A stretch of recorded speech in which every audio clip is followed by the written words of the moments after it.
morning, everybody. We're going to be working on some Starshift Rebellion today. I'm hoping to make some solid progress this week. This last week got nothing done. It ended up being a kind of a busy week. So I gotta speed this up because so far this is taking about twice as long as I thought it would. I can't have it be more than a year. I mean, November was when Origins was released, so I gotta get this done. I gotta crack the whip. I might have to do, if I'm able to do it, I want to maybe try to do a longer stream today, so I can speed this up. I know what I need to build. I just haven't. Sometimes the problem is you don't know what to build next. But I have the problem of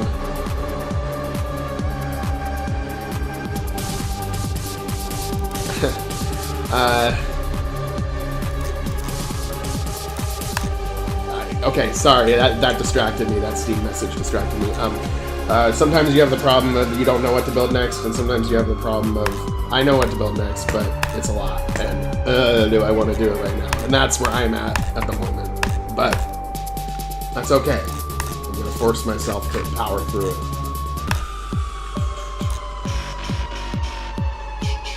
So this is going to be the part where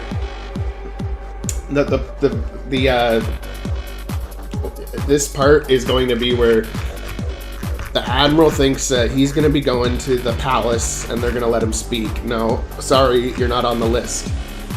And he's like, what are you talking about? It's been tradition since the Canite people have been around that, you know, admirals can speak. And it's like, sorry, things have changed. And then that's when you have to get there. You have to get there a different way.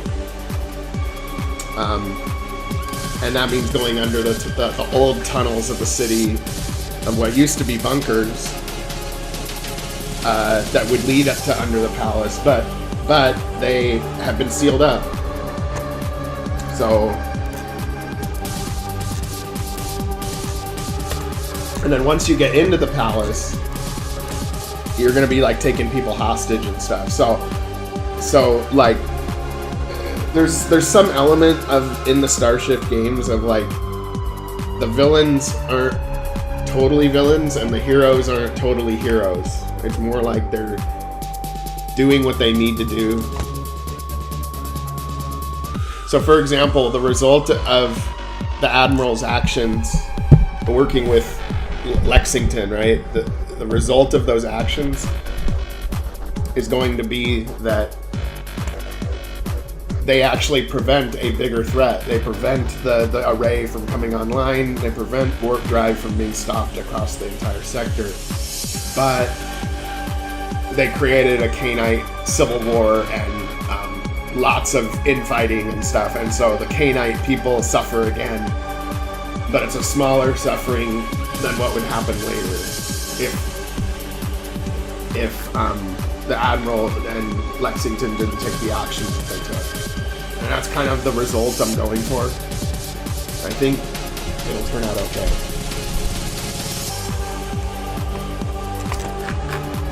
So now I'm kind of building the sealed off tunnel part.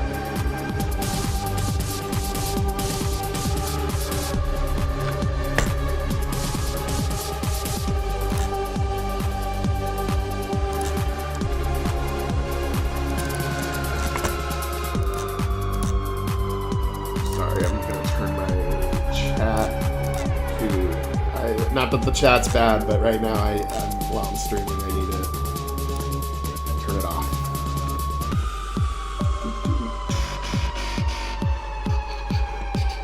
By the way, this track is, in case people haven't figured it out, this track is like a techno remix of Gustav Holst's Mars.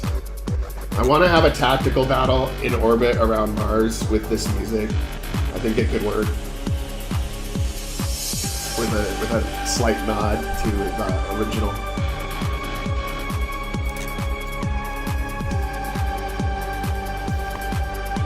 Let's see here.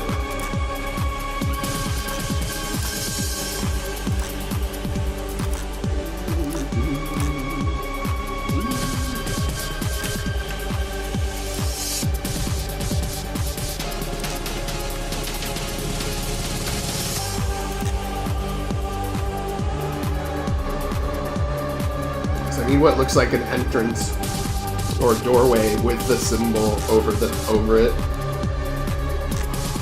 It's like, wait a minute, there used to be an entrance here. You know, that will be the kind of like what the Admiral will say when he walks up to it.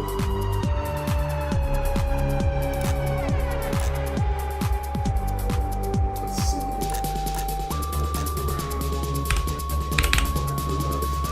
My favorite, 144 by 144. Actually, you know what? Maybe in this case, I need to do 196. Is it 196? So, 144 plus 48? Oh, 192. Okay, good. Glad I calculated that. 192.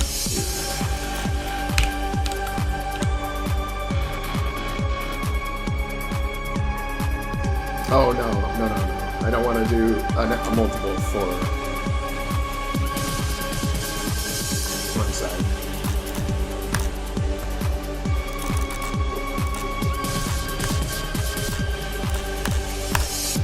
$240. I want to do 240 by 240. Or no, 240 by 1. I think I'm just gonna do my classic 144 by 144.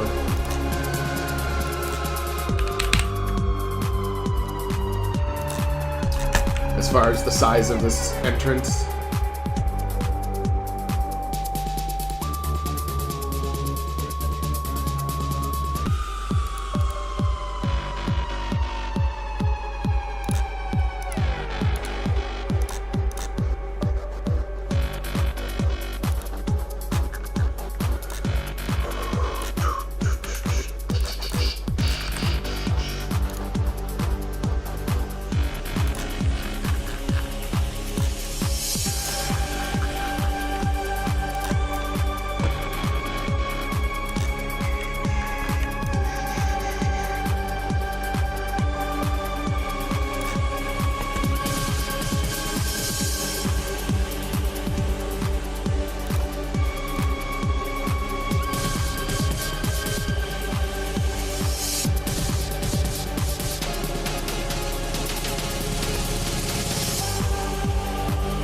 So you know what, maybe I can just put the symbol on top of it and it'll look good. That might be a little easier. Especially because it already matches the color of the flag, the K9 flag.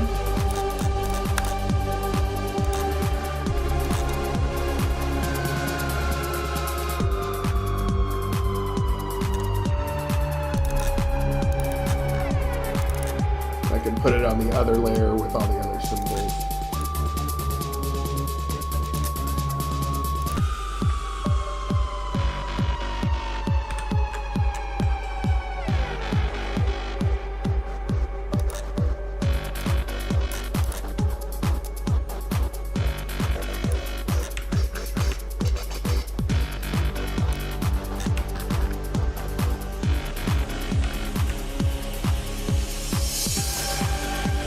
And we maybe just make it white, and it'll probably look good.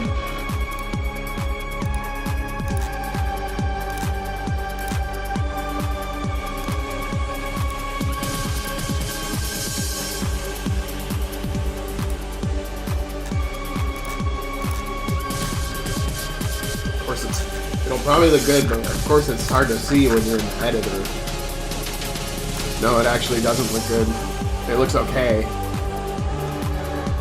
But we need to give it a little bit more, well,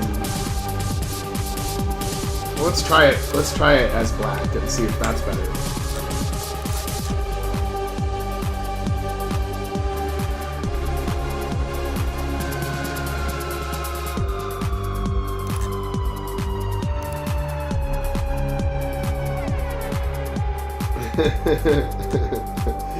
That's a good one. K-Night. What did the Feelites say to the K-Night at bedtime? K-Night. Yeah. I thought you were leaving me for a second, Volt Ego, being like, okay, Okay, night. Because I didn't like read the previous line. Okay. Let's see here.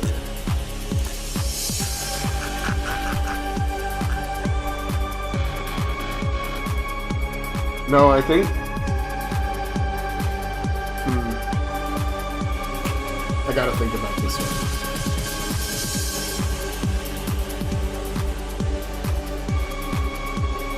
I think I do need to make like a plaque behind it or something. Like bricks. Like it's like a sealed off entrance.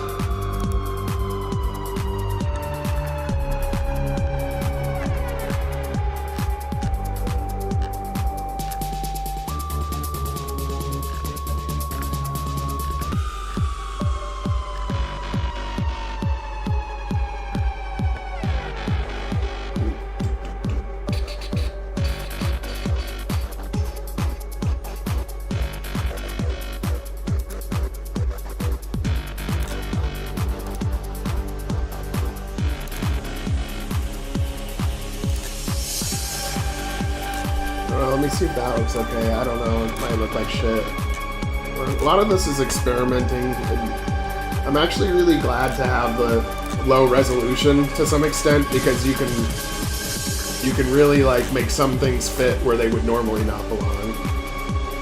Hey Puru, what's up? Good to see ya.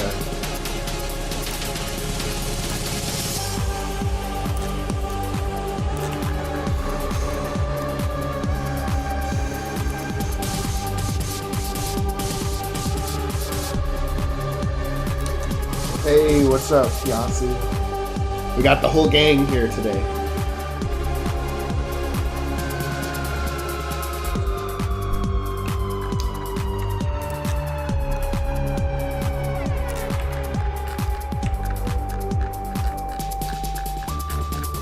Definitely gonna be tweaking this, but just wanted to try it.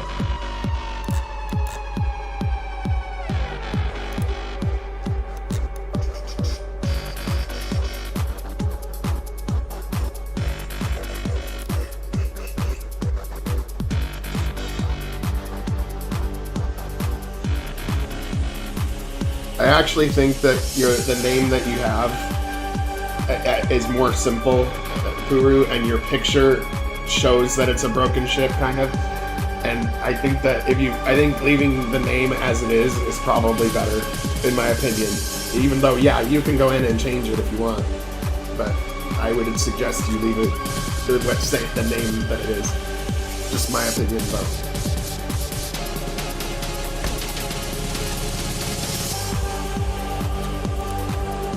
Maybe do a name like that for your second one. Like if you make another one, don't make it the broken ship, but like make it like far away, like the saga continues, or like something like that.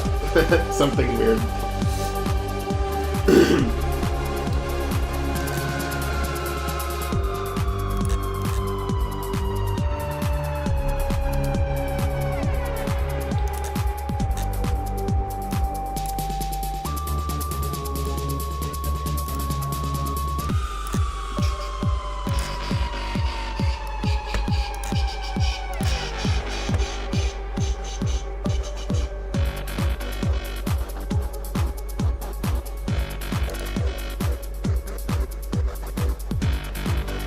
As Kiyasu would say, sometimes less is more.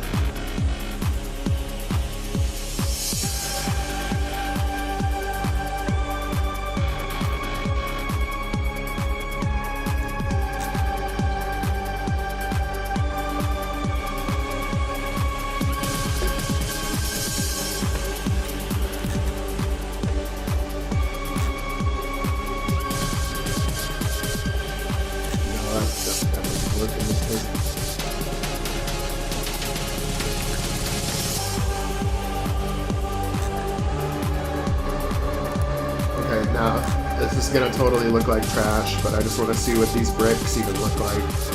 See if I'm wasting my time.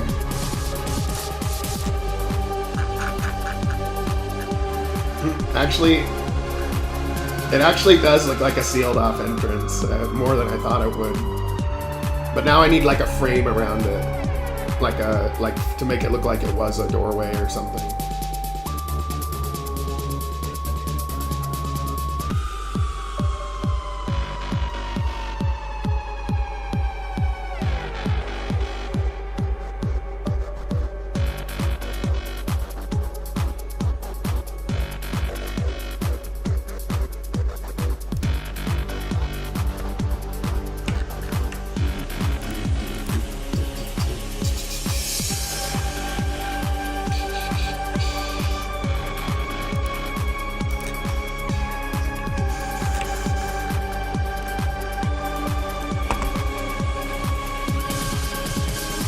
I love when I can kit bash my kit bashes.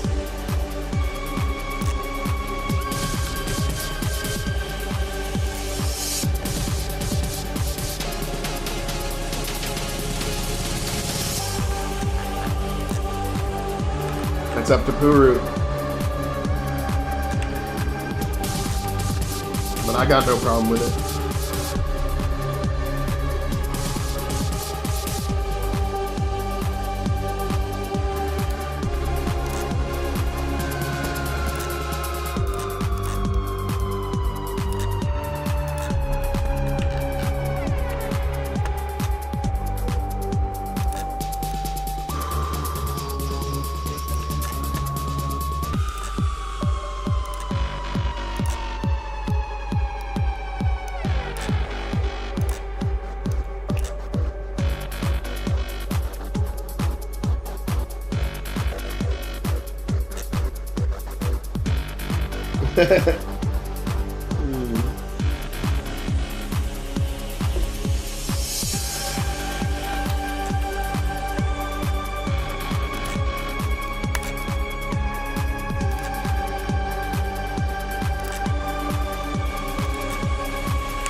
And I want to have where in this part of the game, when you hold the alpha hostage and you make him log into his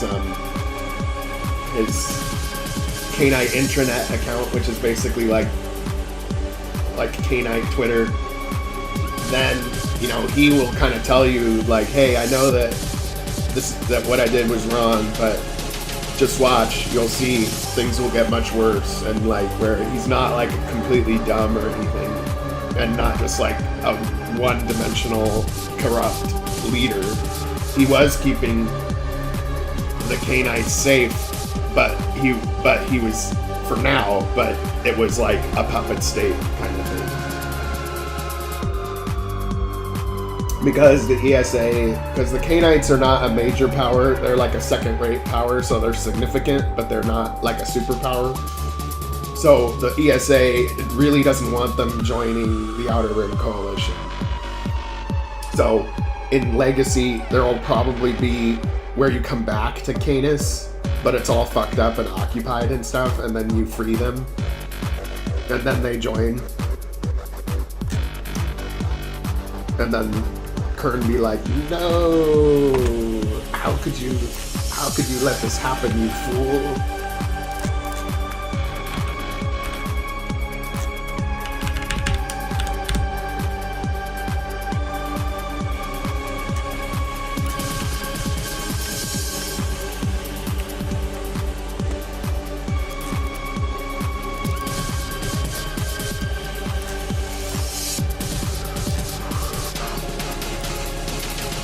Actually, it does look pretty good when it's like just like a, not pure white, but like just a mostly white. I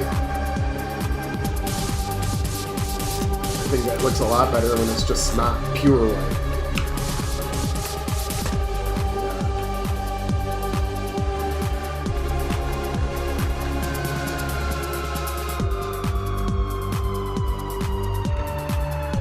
Then I need a top part.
I don't want to make the wolf smaller though, because I don't want it to lose its resolution.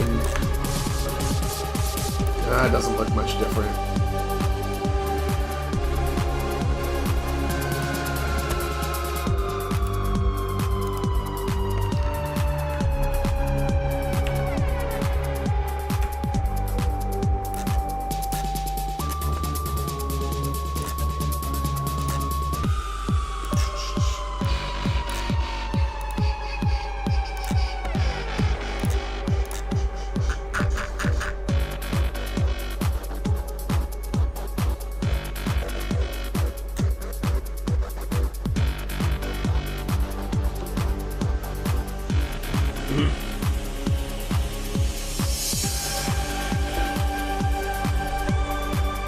That's pretty funny, Volt Eagle. Sorry.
looks like in game.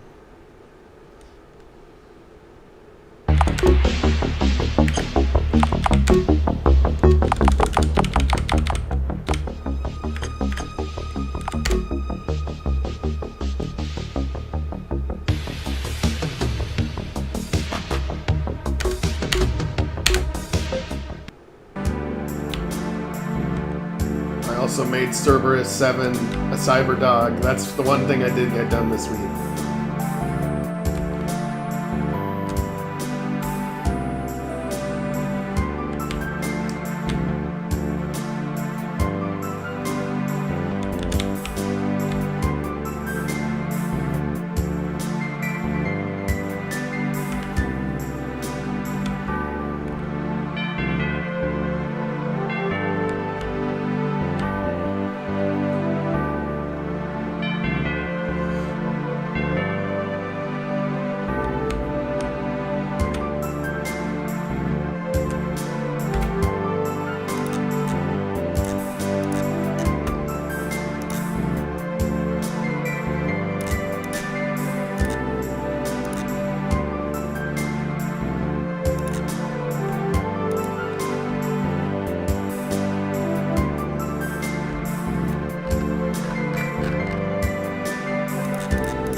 I think it actually looks okay.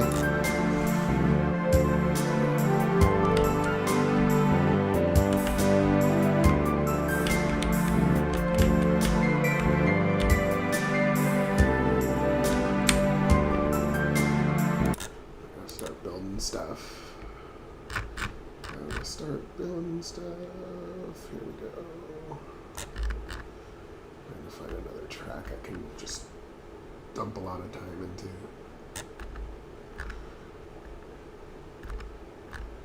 Let's see here.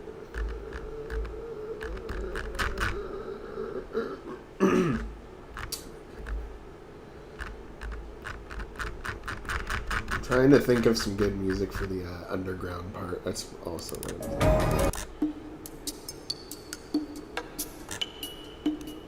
I've used this track before, but it might fit because it sounds like you're in a dark cave, but at the same time there'll be like some like murals on the wall or something, and it's like, oh, these were the bunkers that we hid in, you know, while the ESA firebombed the planet, you know, 30 years ago.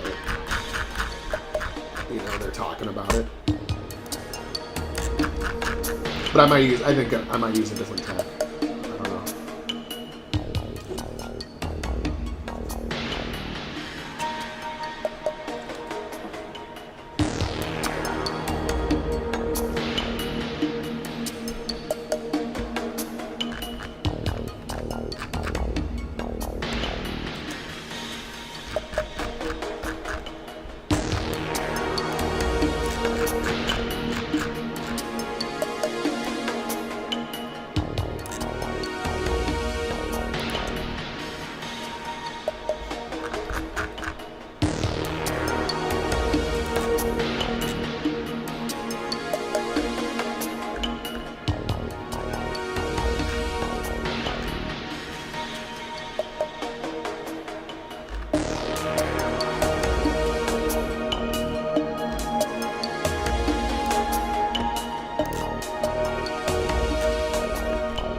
Okay, we got our sealed entrance.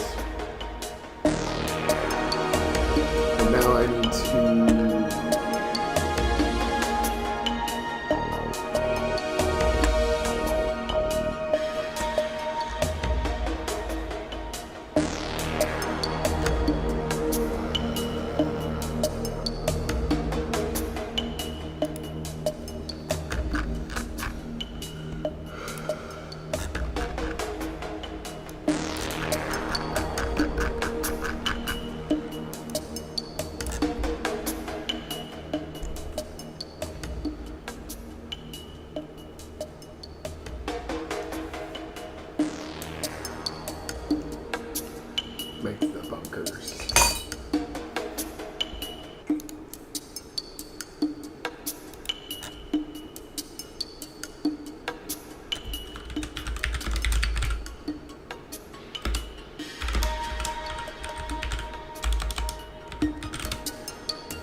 I think I need a different type of tile for the floor. Because this would be kind of like a very functional and basic bunker. It's a little too grayscale. Might be a little too black.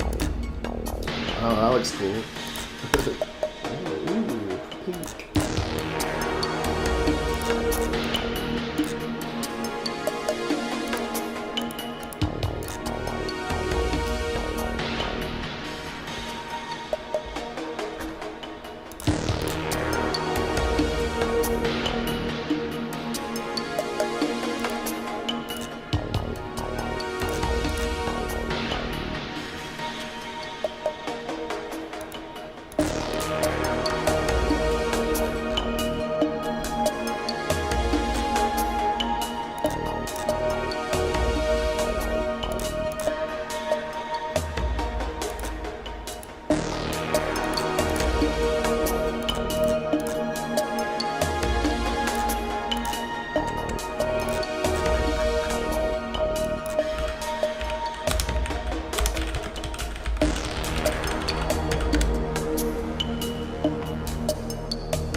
This probably won't work, but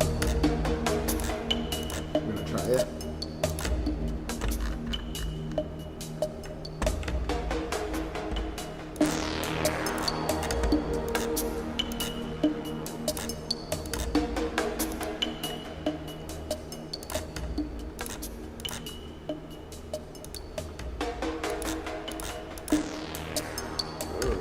Interesting though, although not good. Goodbye.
Hey, the universe is expanding. It's only appropriate that a virtual universe should be as well.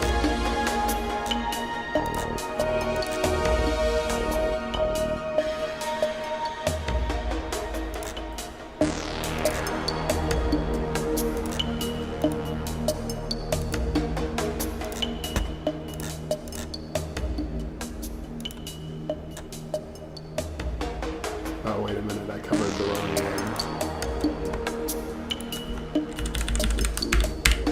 Because these are like teleportation, MapCon teleportation pads, so I gotta keep these ones in there. But the little circle versions, I don't really use those very much. I use them for floor lighting sometimes, but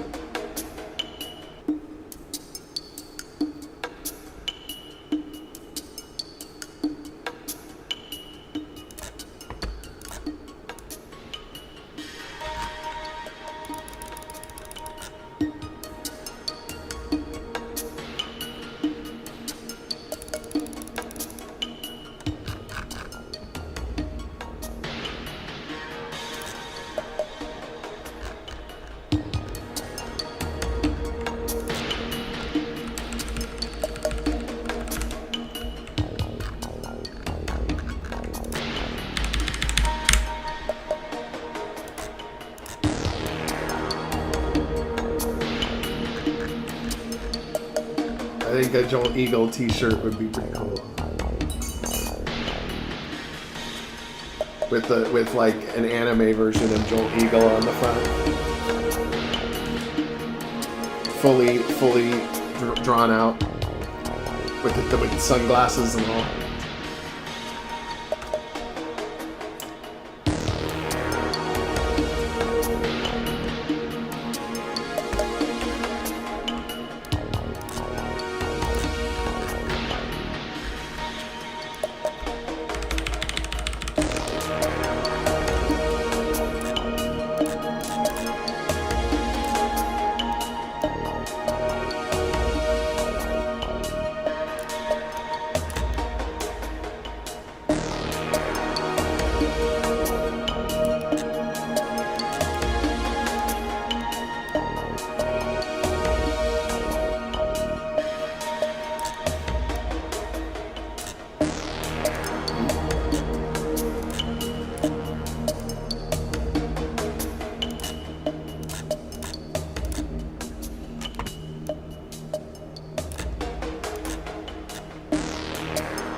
What's up, Walter / Marco Essica /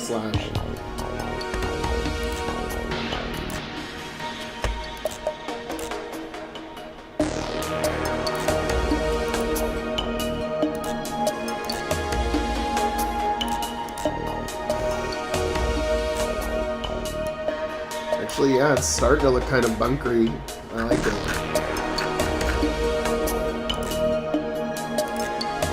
I definitely like this darker look.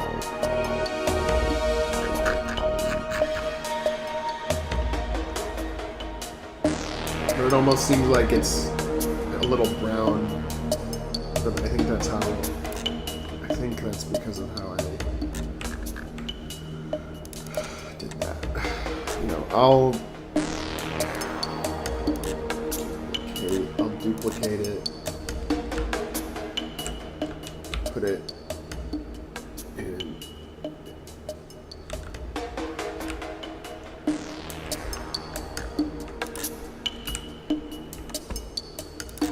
There, and then I'll take this one and I'll make it just totally black.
I don't know which one's the funniest. It's actually kind of a dark game, so maybe we need some funny ones.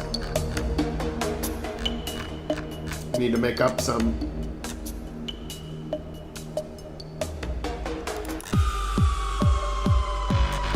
God, I just love this track.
Well, you know, you're not half bad though.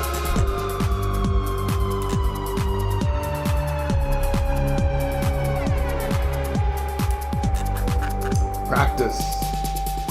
Practice makes perfect.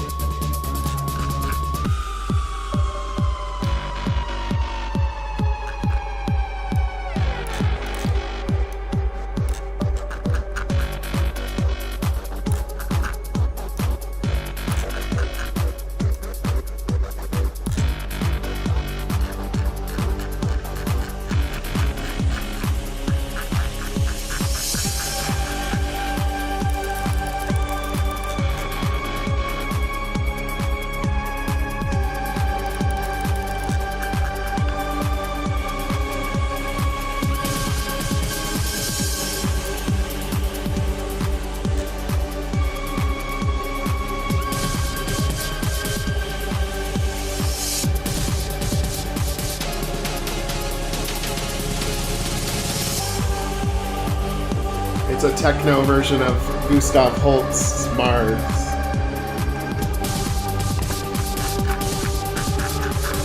I think it sounds cool.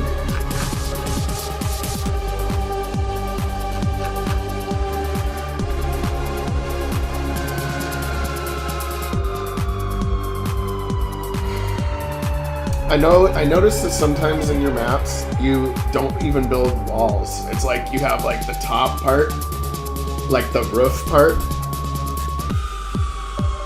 but sometimes you don't actually have any walls like this.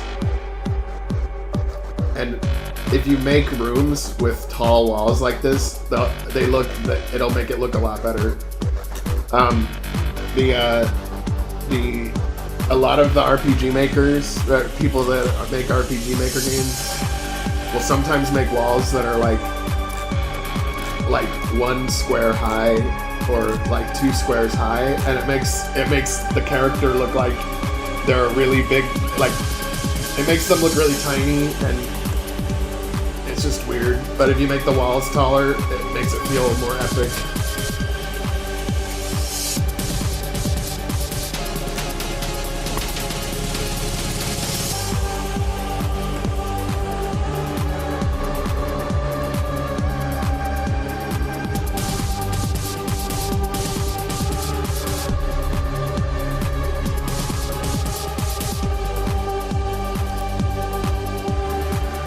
Yeah, I hate the chibis.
Well, it's a thing you can do later, but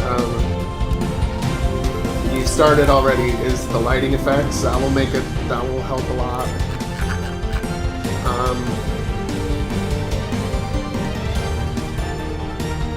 Other than that, I mean, they look okay. They just need a little bit of... The walls will make a big difference.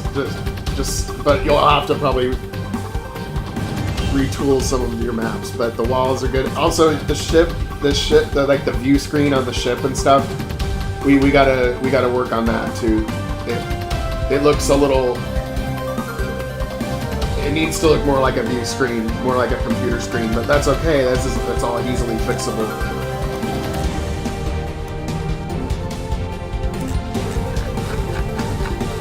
and maybe have the person's face on the screen rather than like their whole like character sprite.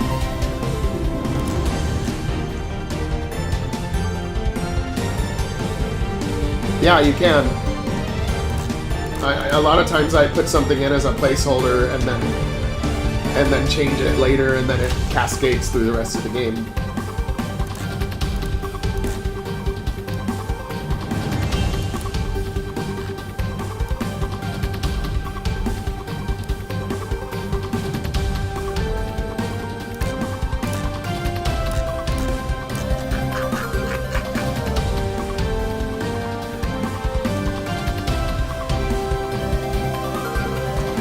I don't know, people have said that about me too. I don't know. I think it gets overused. Seems like everybody, it's like, hey, if somebody's a little different, then they must be autistic. It's just like, nah, maybe not. But maybe. Who am I to say? That's just how I feel. I just don't like people's terms defining who I am, you know.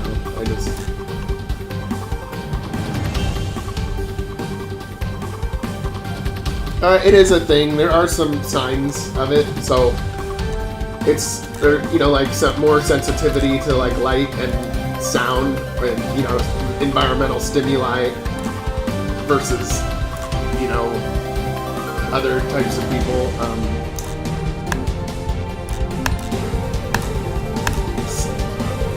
But it's kind of vague too. You know, there's no clear. If you try to ask somebody what it is, it's also kind of like hard to describe. And I don't know. I just think that more work needs to be done, more research.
I'm making the underground, what used to be bunkers and tunnels and water filtration system for the city, that you have to sneak underground to get into the Grand Palace of the Alpha. And that's what this area is.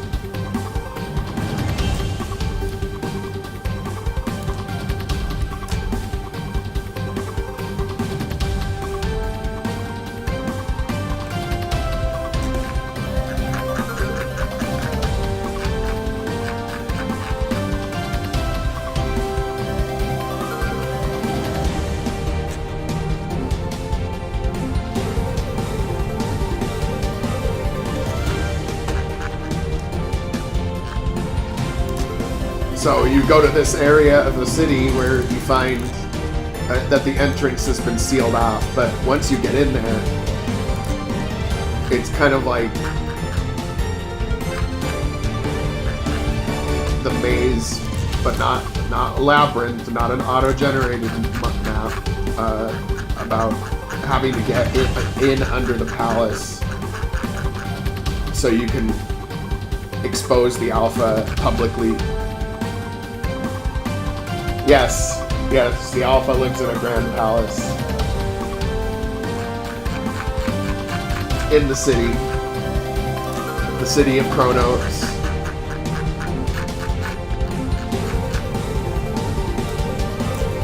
Which, this is what it looks like from the world map. It's a pretty big city.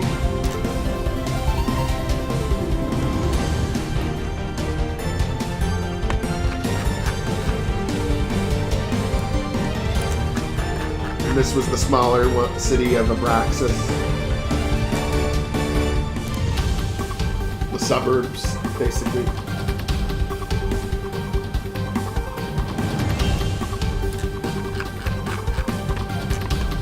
And then there's nothing down here, but I might make something later.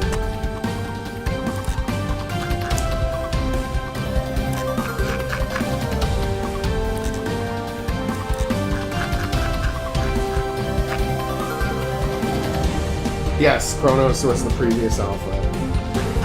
And basically through his policies, they gained independence from the ESA, they got stronger, their economy took off, and they built a very prosperous city. But now the new Alpha is collaborating with the ESA and taking bribes.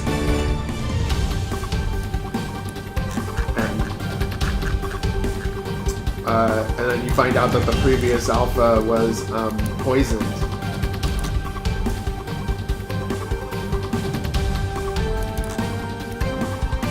And did not die from natural causes.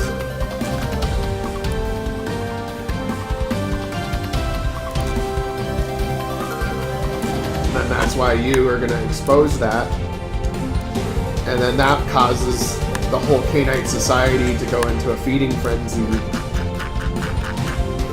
And you do the right thing, but you create a civil war. And but then you get your fleet of ships, which then head promptly to Infernis to help with getting the original team from the beginning of this game, help to get the super carrier, destroy the array, and we'll go from there.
Well, right. I mean, that's the argument to be made,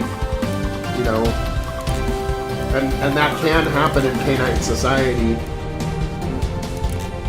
If the Alpha doesn't do a good job, then coups happen pretty easily, military coups.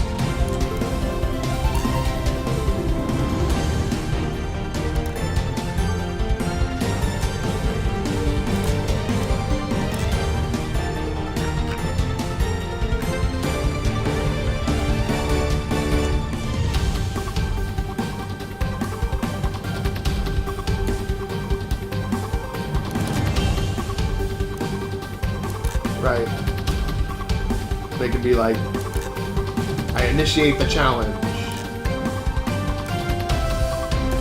And they can actually challenge the alpha for leadership.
I'm sure they'll have all kinds of good prescriptions for you to take as well.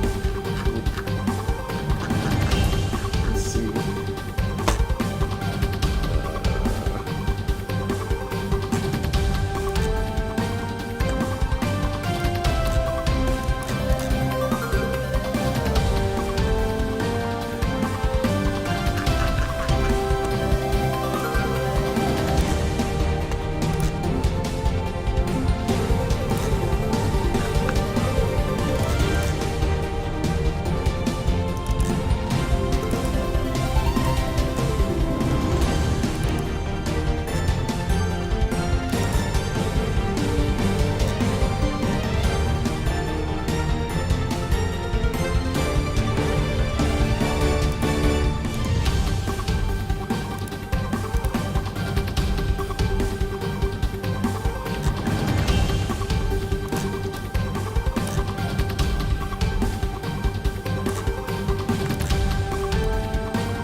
This track is called End Times by deceased superior technician.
That's a good one. That's a good one.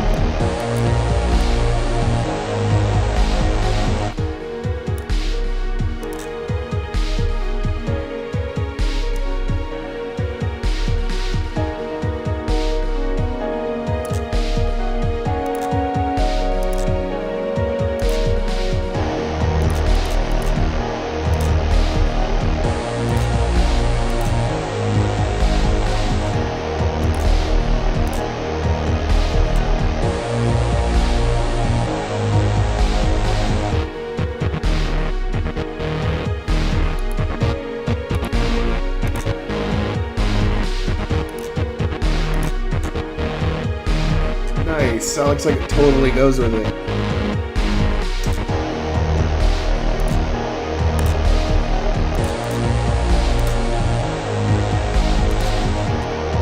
Good enough. Good enough.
find all kinds of nice tracks. I have like a master music folder that I just have even stuff I haven't heard yet, but it sounded roughly good when I listened to it for 3 or 4 seconds, and then just throw them all in one folder. I try not to over-organize them either. I just have all the artists and then their tracks. So that way I can pick a random artist and then be like, oh yeah, maybe this is kind of what I need, and then I can go through that artist specifically. I could spend a lot of time organizing this and then organize it wrong, and then I have a mess on my hands, so I just throw it all in one folder.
Yeah, I think that would be funny actually, Evil Eagle. I think I might do that actually.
If you look at the world map, you'll see like some light blue territory, and I haven't built even the sector for it yet, but the Aviana, I think I called it Aviana sector.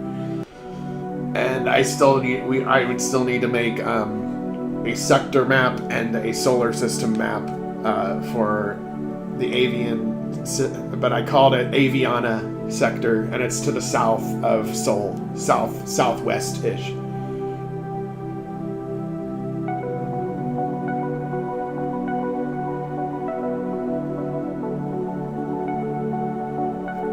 No, I was thinking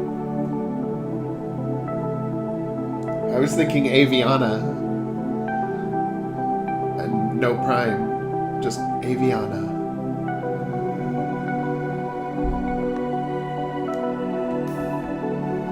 We already have a Proxima Prime and a Proxima Sector. In fact,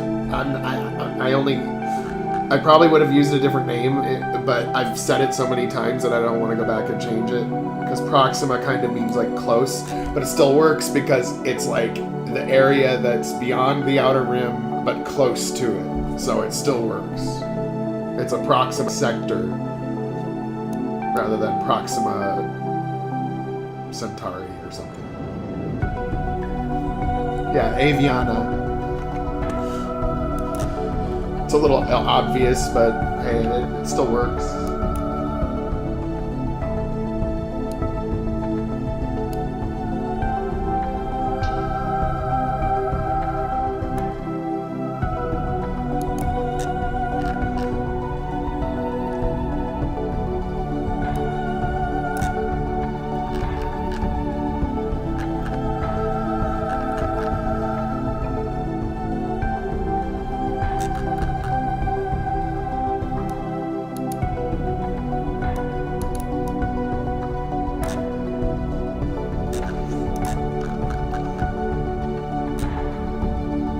Filtration system.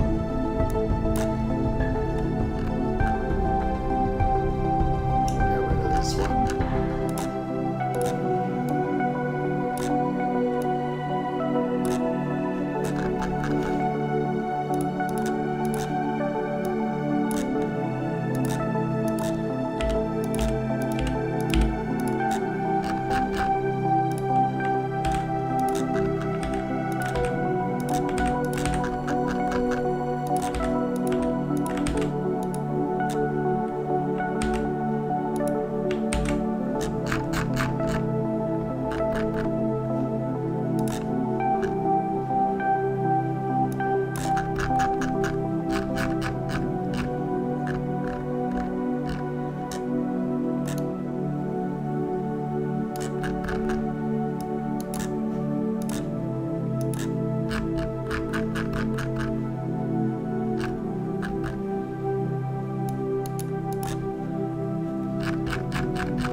Hey, what's up, D7? Good to see you today. We're building the underground tunnels for the underneath the Cainite city of Kronos to sneak into the Grand Palace.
Yeah, what I use it for, I'm not going to do monetization on my videos, but what it has been useful for is, you know, when you can do the cards in the corner, and that normally you can't send them to a link, but now that I am YouTube partnered, I can send them, I can say like on the soundtrack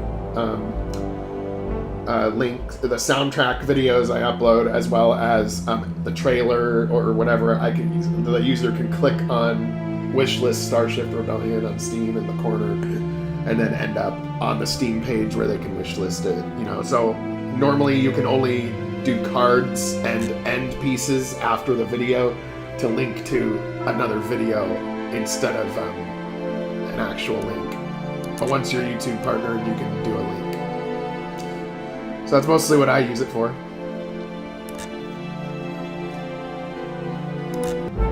But I'm happy for anybody that is along for the ride as well.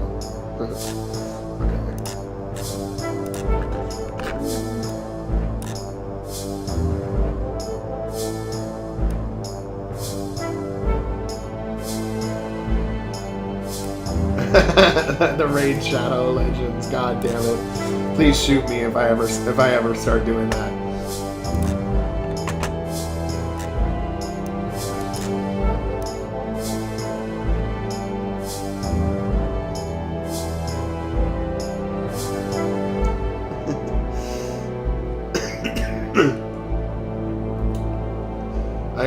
I've heard about that game from so many of these YouTubers. It's like a punchline at this point. The Raid Shadow Legends.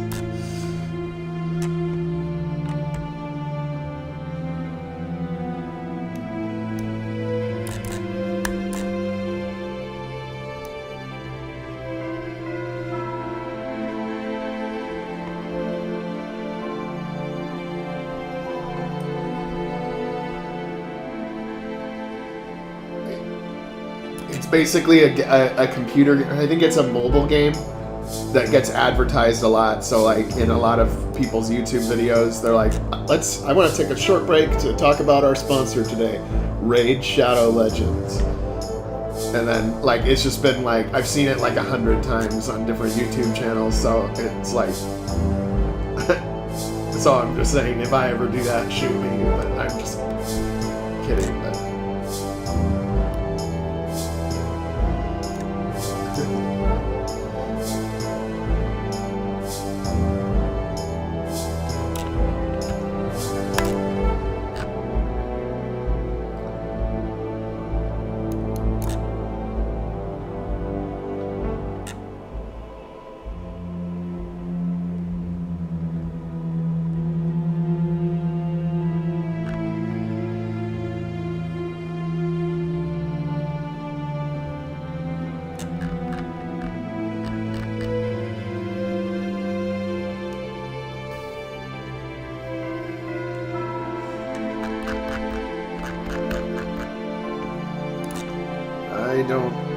I don't know.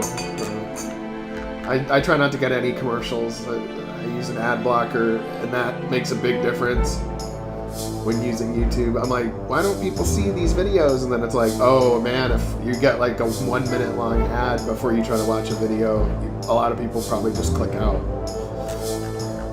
So I forget that sometimes because I'm so used to the ad blocker.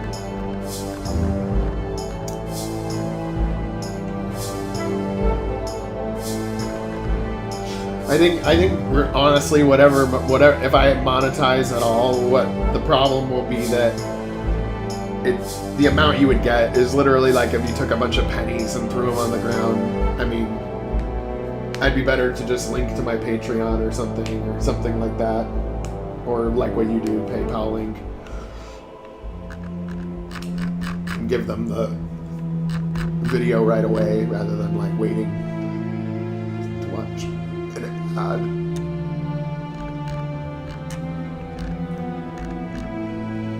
But luckily, I am not having to survive on this, and for income-wise, it's just fun to do. But someday, maybe, I don't know, things happen.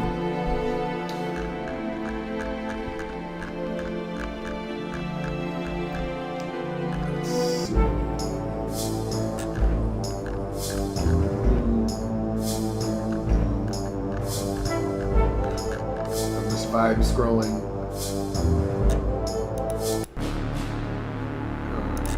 God, I love that nuclear explosion scene.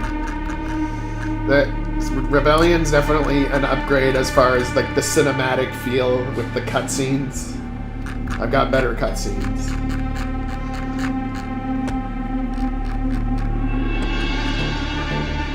It'll feel even more cinematic.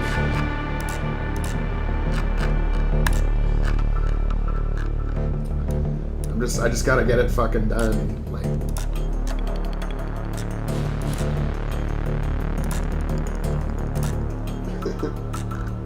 well, it's true, right? Isn't that what music is?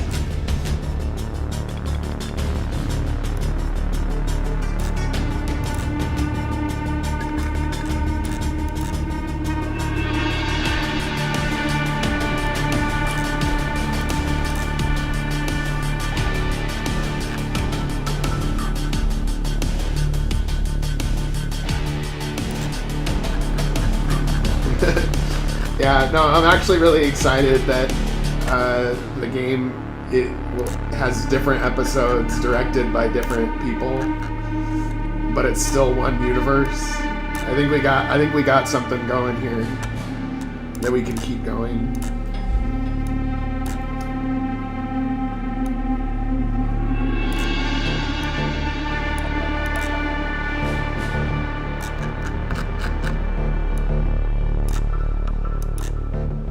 Yeah, this one's called Conflict. But I took out I edited it. I made it more. I took out the like overly like rock parts because there's parts that are like overly electric guitar for like what I was trying to have. There's still a little bit of it in there, but it was like twice as much or 3 times as much. So I edited it to make it a little better or a little different or better fit for my game, I guess. I like to use light metal, but not too much. A little bit, and a little accent of it, but not too much. I'm just thinking from. It's not that it's bad. It's just for the vibe of this game. I need to get some more things besides these boxes. I need to have like equipment here that is operating the like some kind of device thingy.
I'm happy about. I'm gonna change it. I'm gonna make it a little better, but I'm happy about my Cyberwolf Cerberus 7.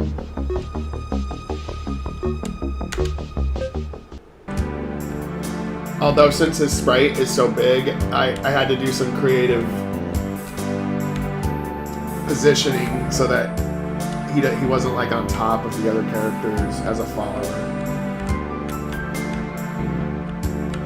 And these are the K-Knight helmets.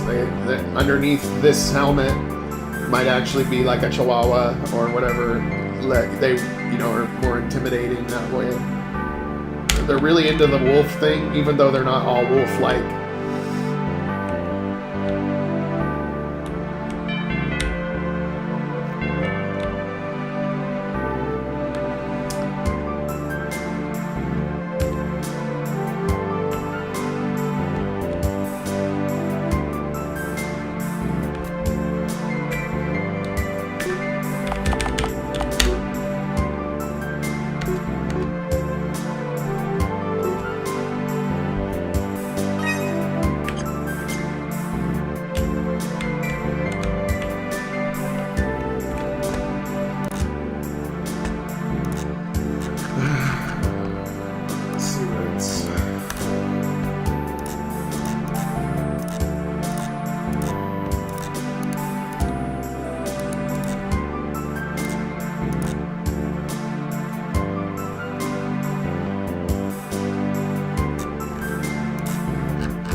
The one I wanted. That wasn't the music I wanted in there.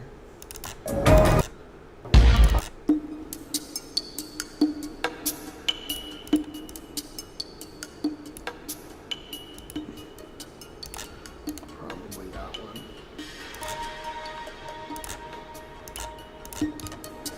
This isn't the Grand Palace. It's underground.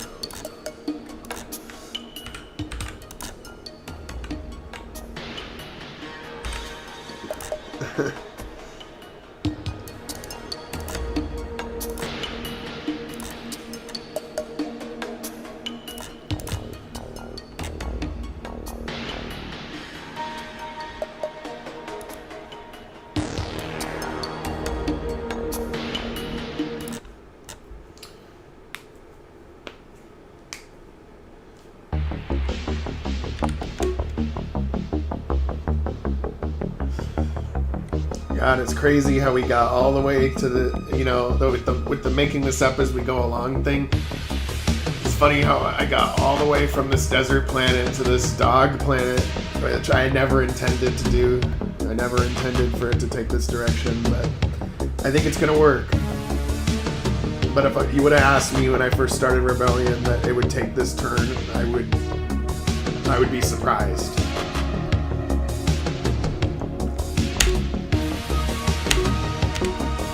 But I just kind of see where it flows as it goes along, not over planning.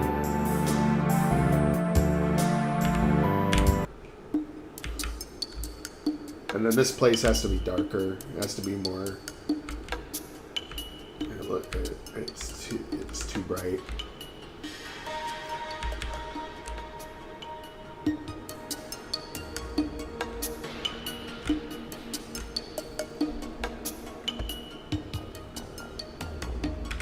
I know. The Zerk's Casino took longer than I expected because of making the perfectly working casino games. Making 3 of them was kind of hard. It took longer than I expected. But hey, it's done.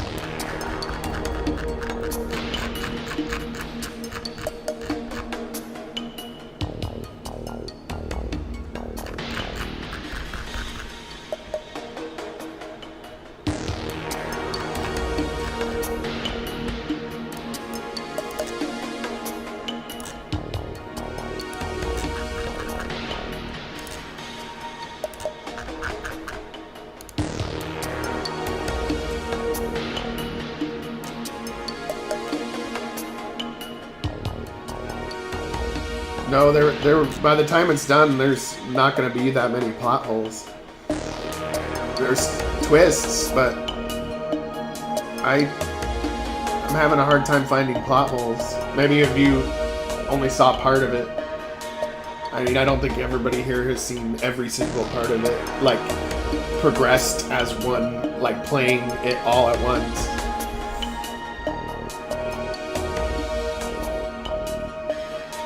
Yeah, you can take anything you want from the casinos. Maybe change up the graphics a little bit to make it look like it's a different place with a different type of casino, but yeah, no problem.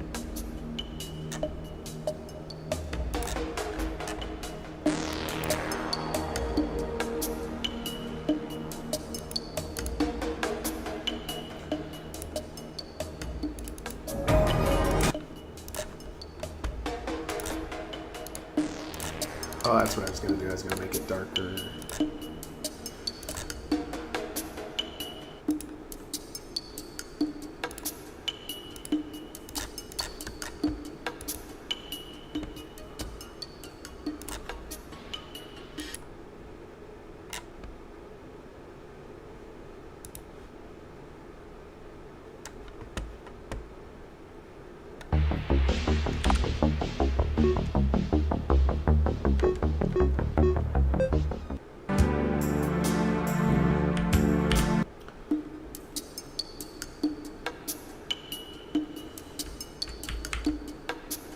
Oh yeah, I actually got the blackjack eventing from a different person's game, or it was a blackjack demo project, and I was like, man, I don't know how you figured out this eventing because it's like so long, but I was able to adapt it.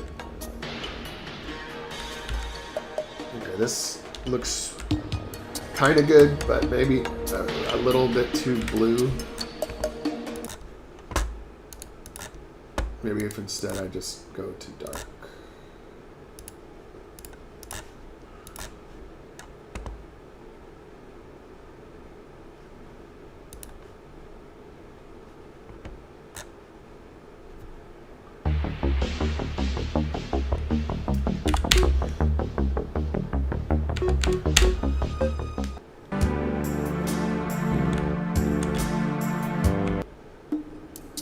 Okay, no, that's a little too dark.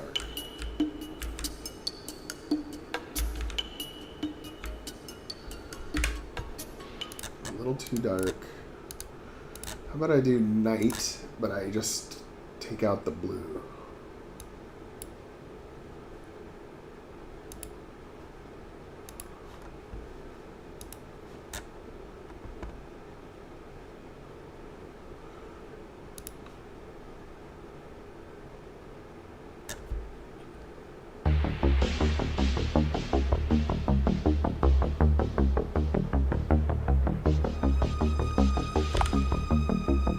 When it comes to privacy, I just think that we're in an age of the internet, and finding privacy is hard. I mean, and there's also distinctions between personal privacy, like having your own room, versus like information privacy, which is hard to contain. And, you know, I don't necessarily think it's total BS, but I also think that some people think that they have privacy when they don't, and that's a thing.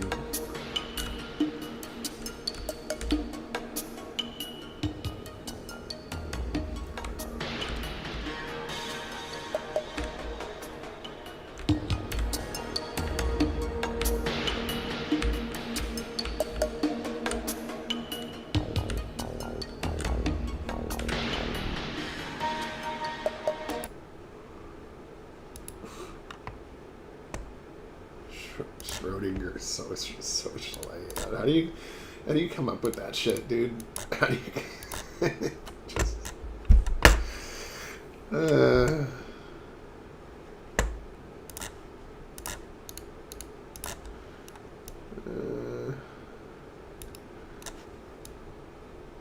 okay. Maybe a little bit of blue. but not much.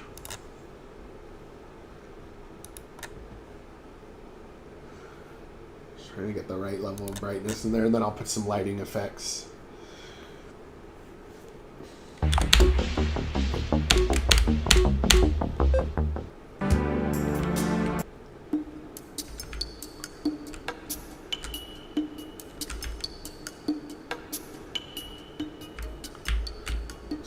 Getting very close, I think.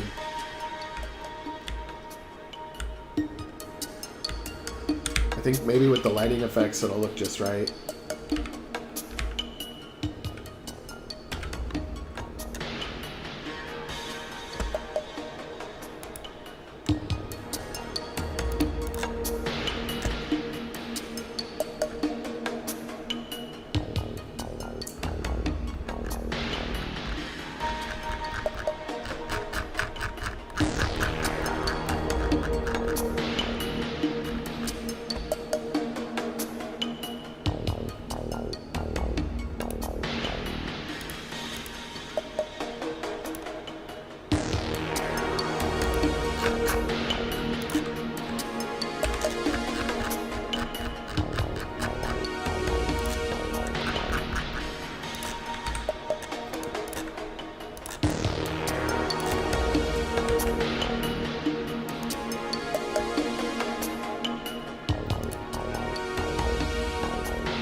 Okay, let's see what we got here.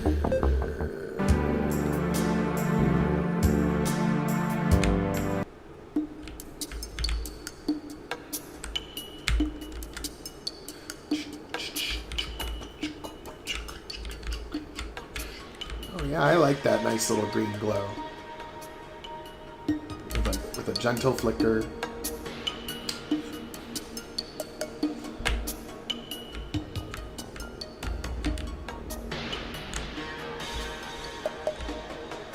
I still think that this whole room in general might be just a teensy tiny bit too dark.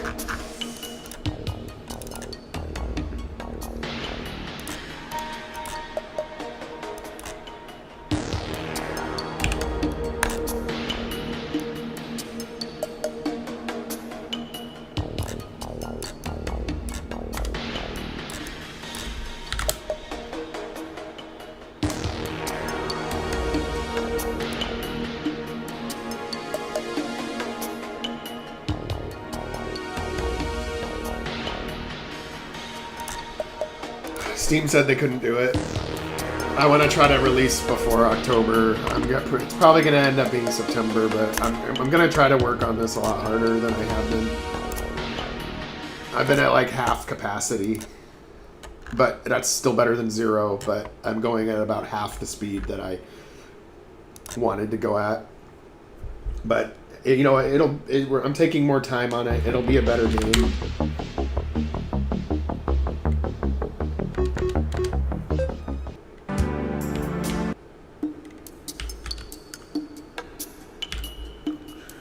I think this actually looks just about right. The glowing.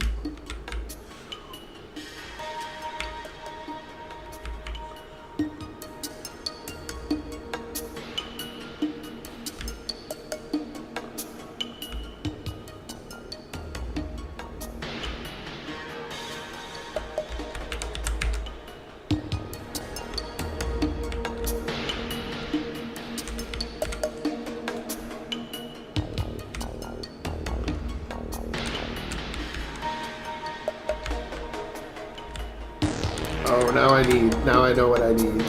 I need water pipes, because I think I'm gonna make this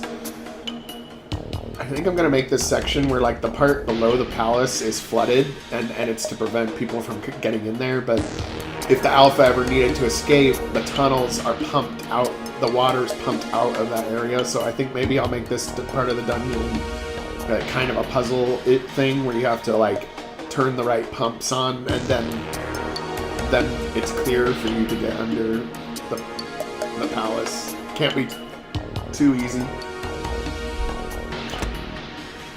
So now I need water pipes because of how it all will get, because of how it'll all get pumped. Water pipes.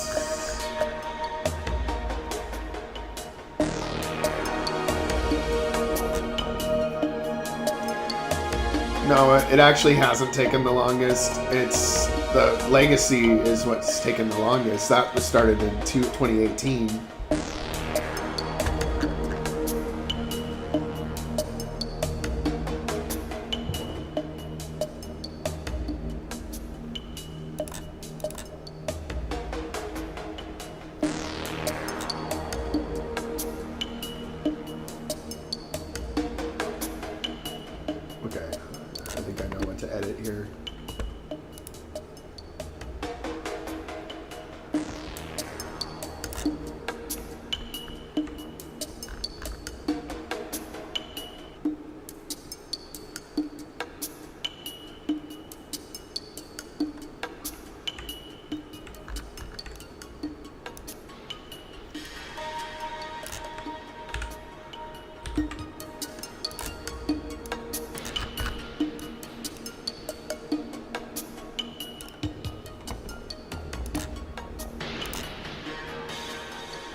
Wow, 104. Summer for some reason has been kind of not really that much of a summer up here. It's been nice, but it's been like not in the 90s or anything. It's been like 75 like all summer.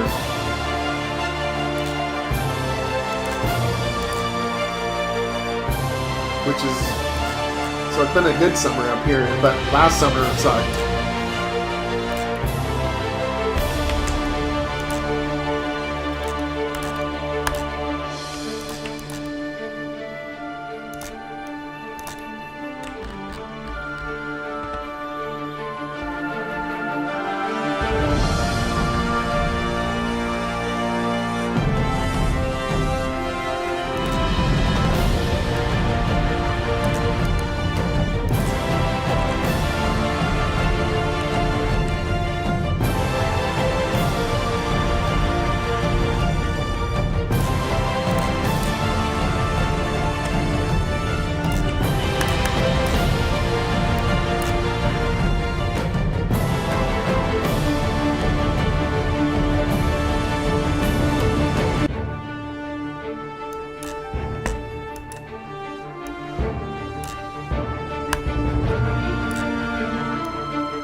Steam Next Fest is when your game they do it twice a year, and it's when you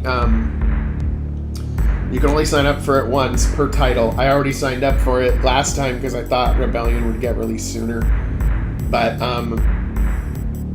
it means that those games are showcased on Steam's front page, and typically for like a week. And what that means is that you have a higher chance of your game getting discovered and adding wish lists and stuff if your game is coming soon, but you provide a demo.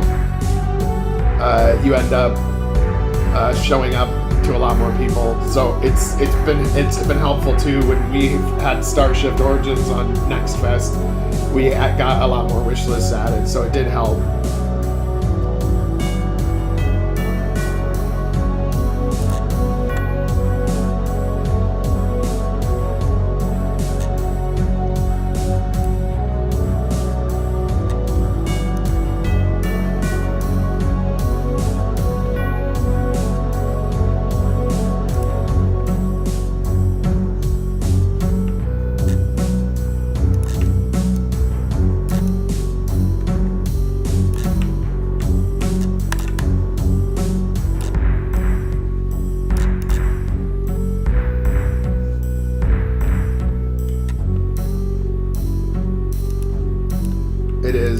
It is a good marketing day.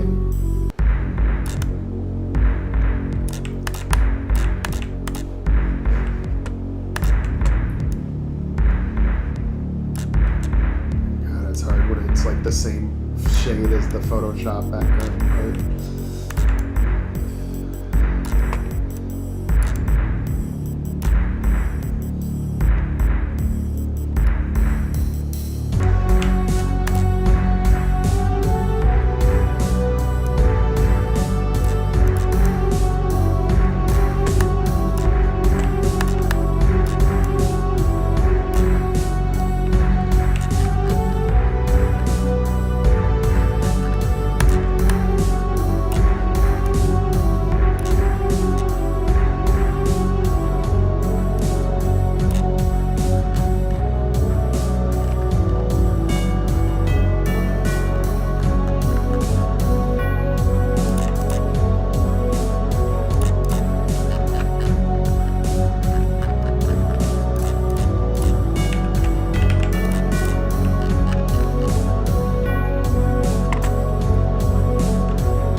This track is called Blood and Iron, and I used it for a scene where the K-Knight Alpha, the new one, you know, the later one in Legacy, gets executed on the spot by what's his face, vampire guy, Thraxton, Colonel Thraxton.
yeah, Eric Thraxton offers the Cainites the ability to be a puppet state again. And will you, you can remain as Alpha. And since this Alpha learned from the last time this happened, which are the events that are happening now, says, I will never be your lapdogs again. You'll never break the Cainite spirit. What spirit?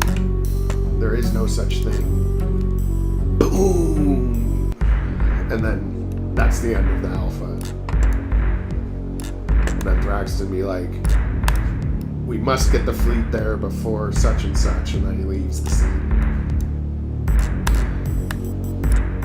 So, I don't know, I felt like that scene was brutal, but powerful.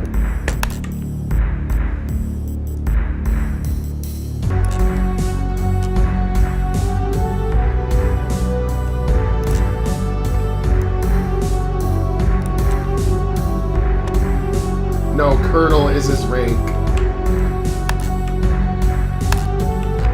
And the difference between like colonels and admiral, because the admirals are, Space Navy, but Thraxton is like a ground troop guy. Like he's not in charge of like controlling any ships. He's like in charge of ground troops. So he's kind of like the army branch.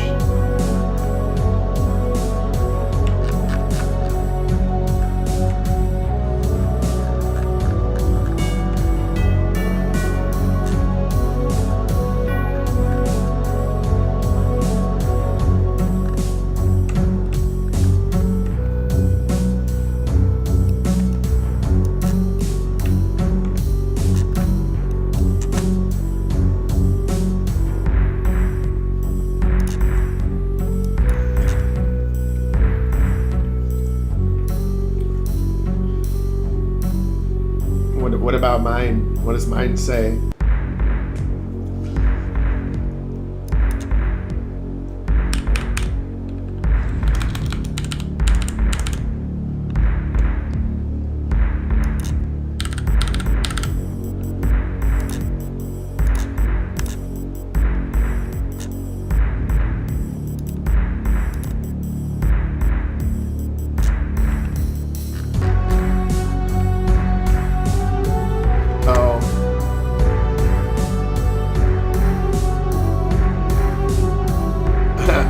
Okay, I see.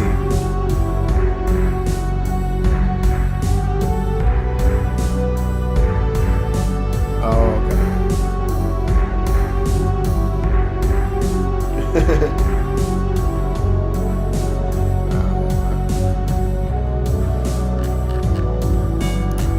Yeah, it sounds accurate to me, but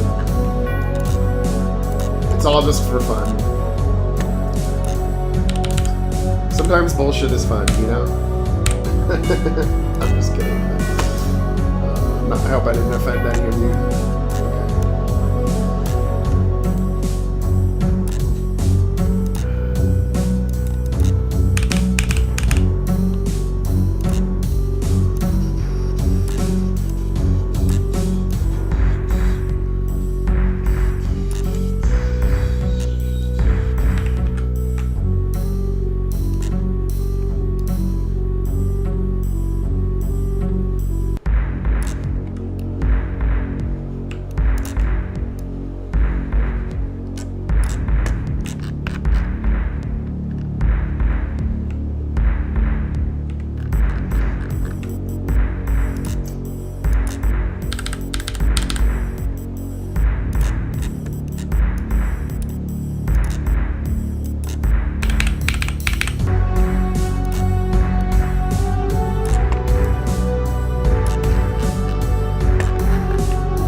now that it took me like 45 minutes to make this fucking piece of an end pipe. Jesus. Okay. It's not even that great. It's okay though, but it's sufficient. It's a C+, but it'll work.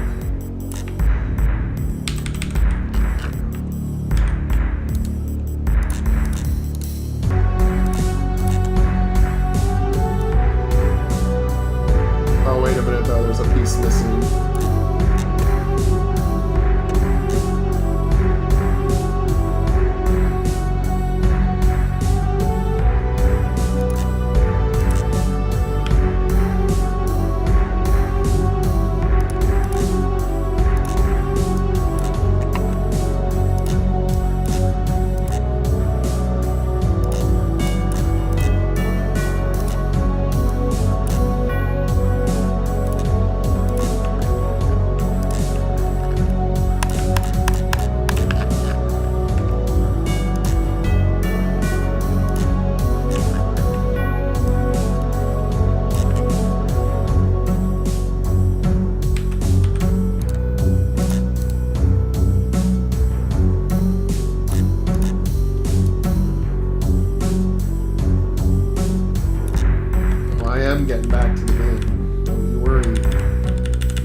Water pipe network, because you're gonna have to turn off and on these pumps, so that's why I had to do this.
So it looks like it's sucking up the water.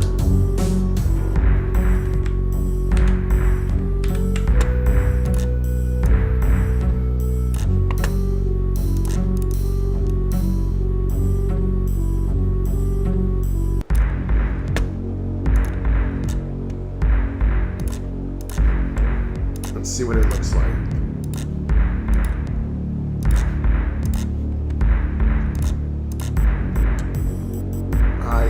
Yeah, it looks good, actually.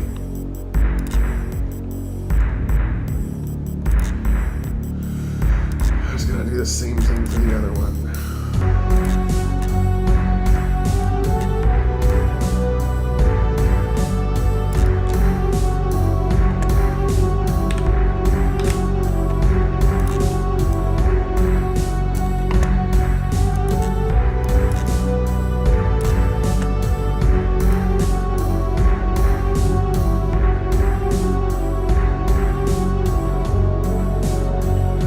Right now, I would say it's about 3 hours.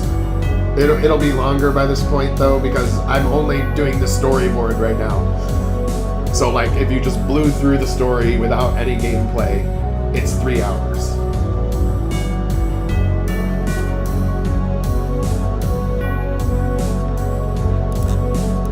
But that'll get longer because there'll be more side quest stuff, NPCs. There'll be some more stuff in the dungeons, so it'll make it a little longer.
I don't exactly remember where the current Steam build ends at,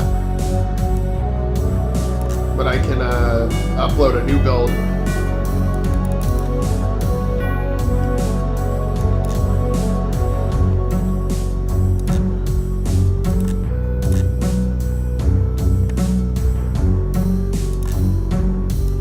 Yeah, I'll take a negative one, no problem.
walls, and then other graphics like the view screen and stuff.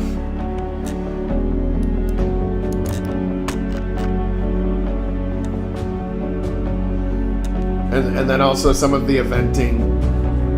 I'm guessing some of the eventing is placeholders.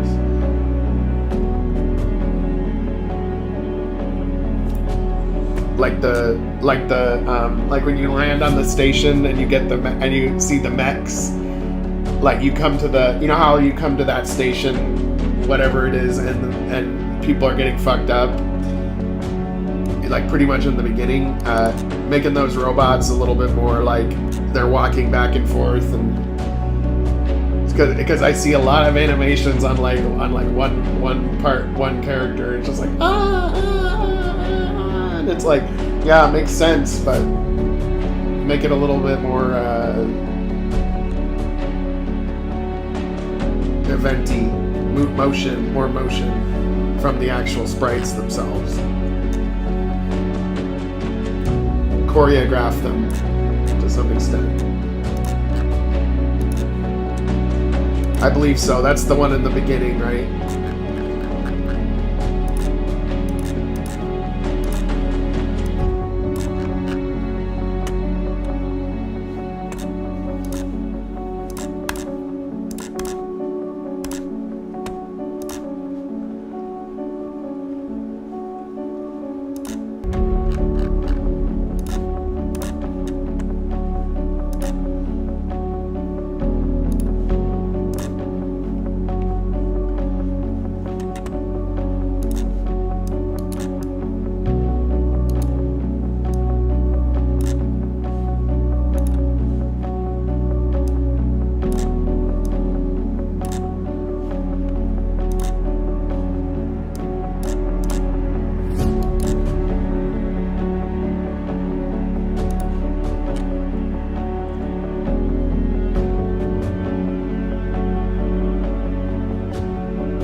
But I do see the progress. I do see that the later parts are a little bit more, or the dialogue is pretty good, and the environments are starting to look better.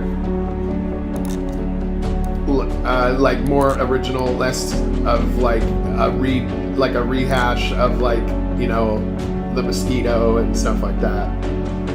We're gonna overhauling that would be good, but I'm not saying it's bad, but we're just trying to make it as good as we can make it. I think we're on the same page.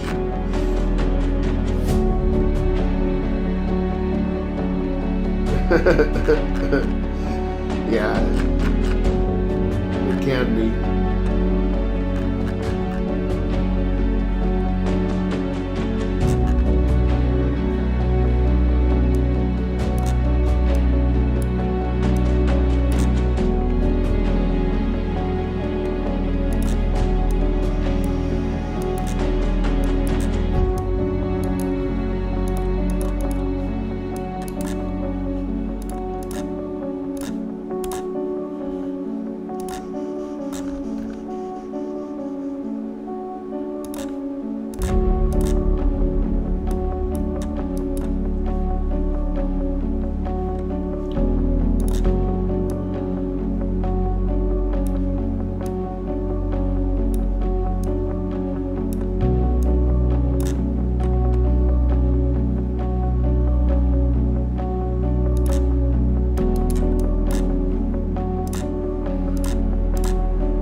Yeah, I think Vanos is looking good. I think maybe we'll we'll just add a little bit more to it. But it looks kind of like PC 102, but not exactly.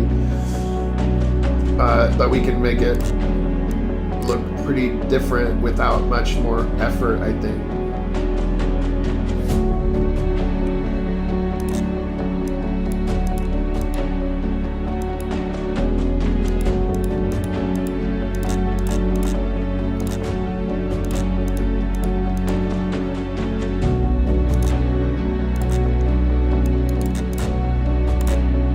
But I like a lot of the story ideas that you've had so far. That's so far what I'm noticing the most.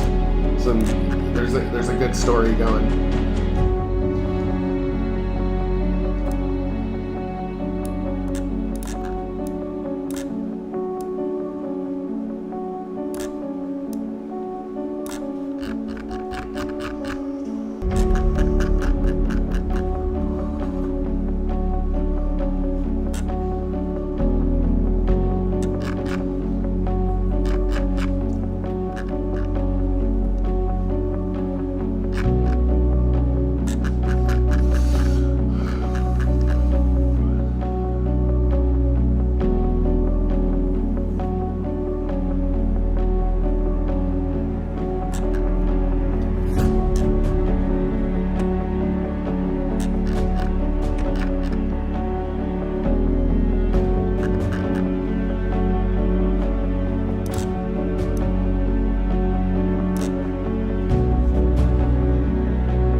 good, Joel Eagle, Vol Eagle.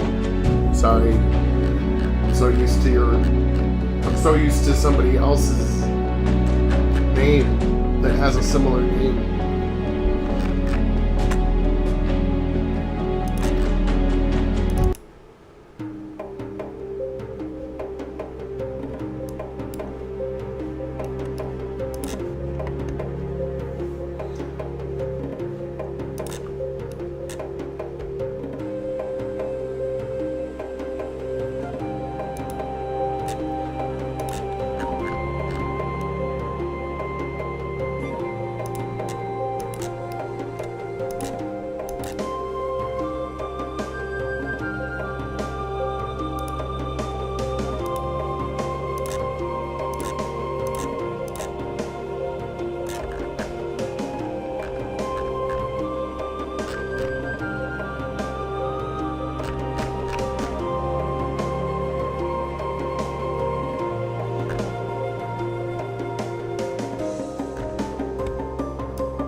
Maybe. We'll see.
lighting works.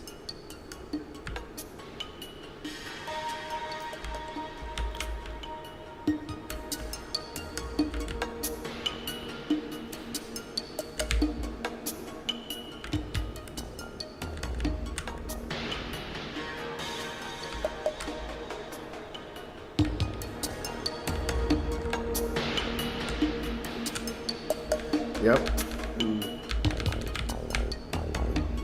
But you know, these episodes though are like, I see totally how they're gonna enhance Legacy. Like the reasons why they're doing everything makes a lot more sense with the previous games in mind. But I have to actually do a lot of work on Legacy. I have to, because what's happened is now the quality control is such that the episodes have a higher quality level than Legacy, so I have to up my game on that one too. Maybe even reorder some of the way that the story gets reintroduced and stuff like that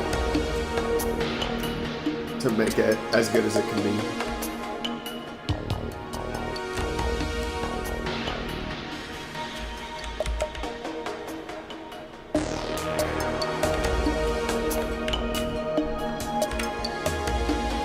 I want to make the water glow a little bit.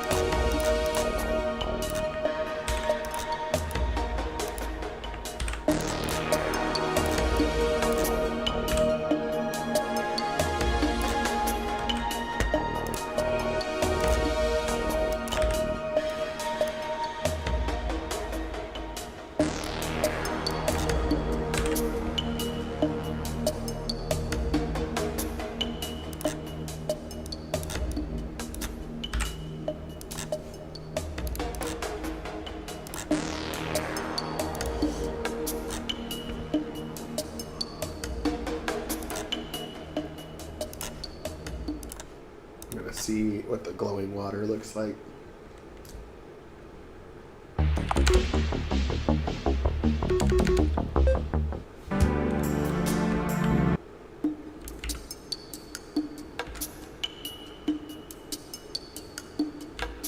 Nice.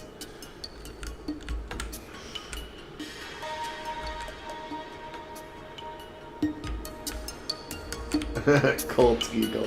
Yeah, I like that. Except I think this is good, but it needs to be a little bit darker, a little less bright.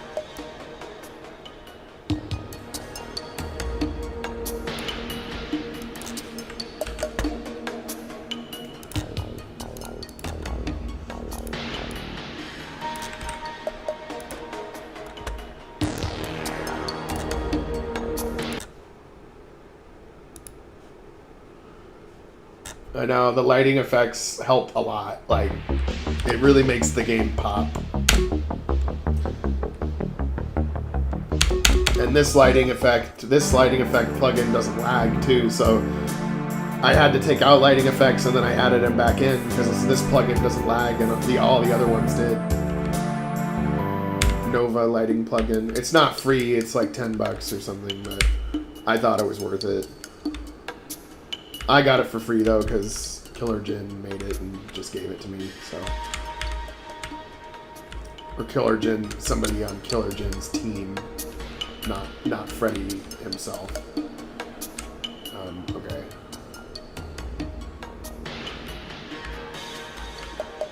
Yeah, it's a little better.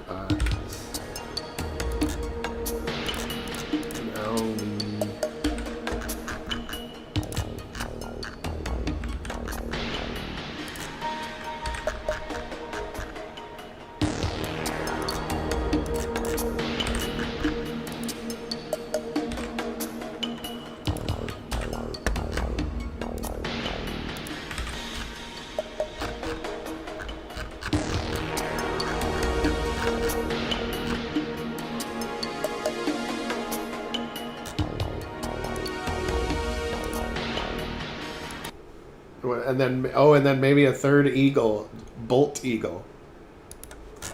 We got Volt Eagle, Jolt Eagle, and Bolt Eagle.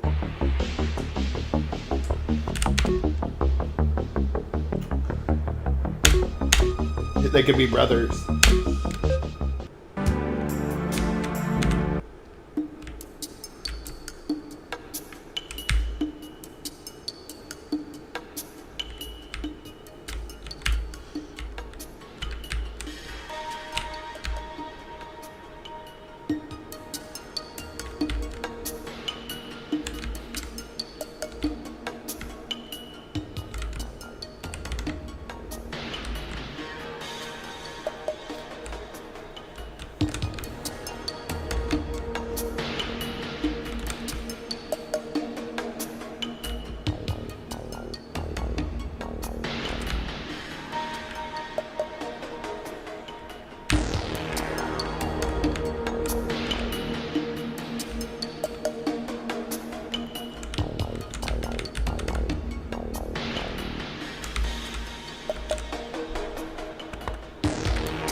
I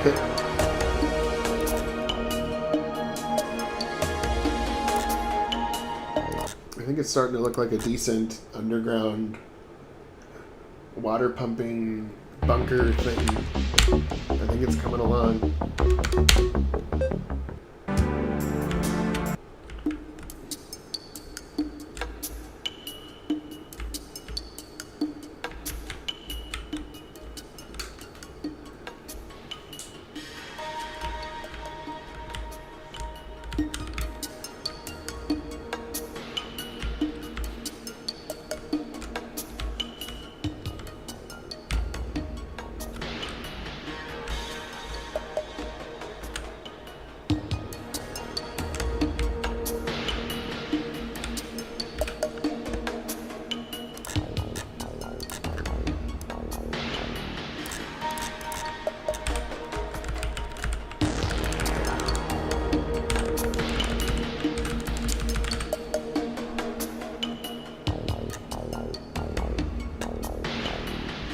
Salt Eagle. God.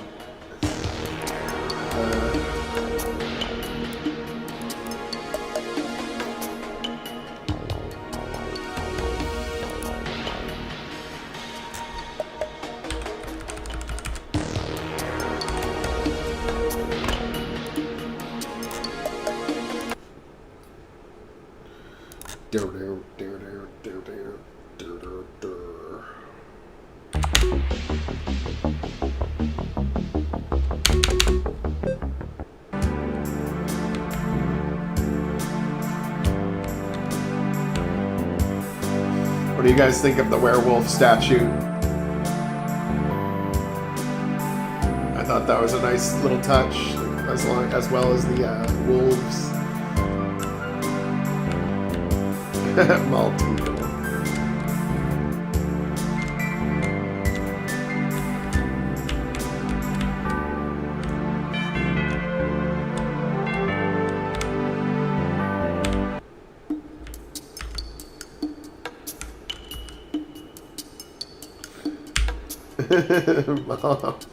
Malt Eagle.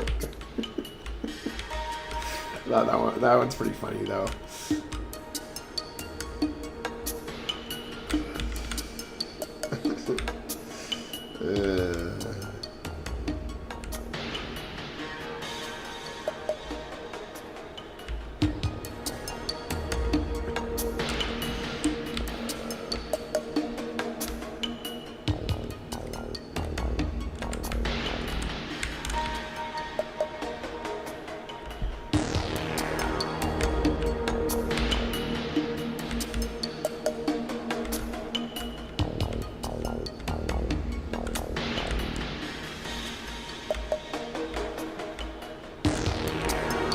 Speed Eagle.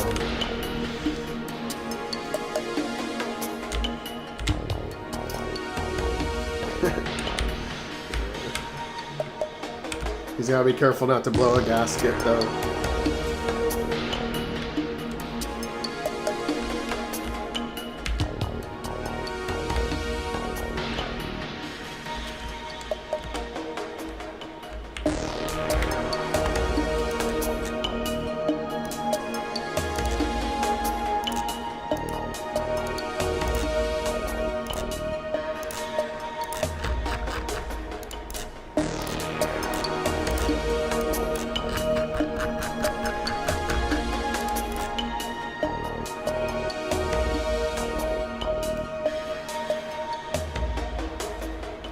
What do you mean an idea like Flashpoint?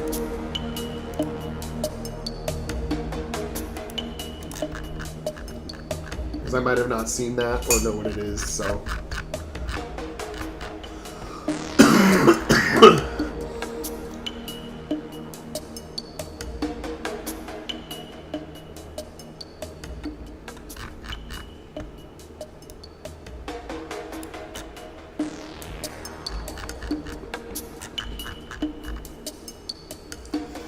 Oh yeah, no, I haven't. I'm not familiar with it.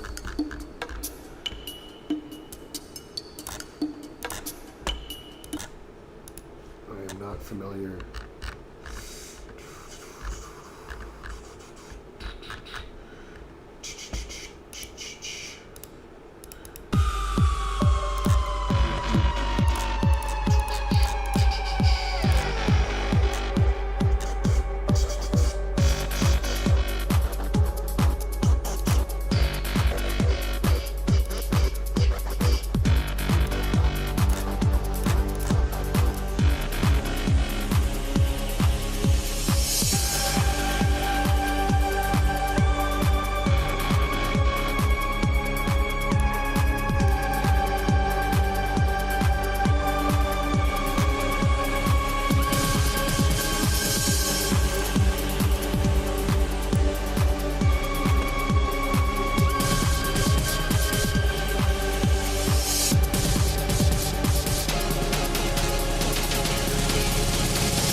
Oh yeah, yeah. No, that's we're gonna do something like that. And I think what we're gonna do that is like that is where you bring the universe back, like with the Terran Republic.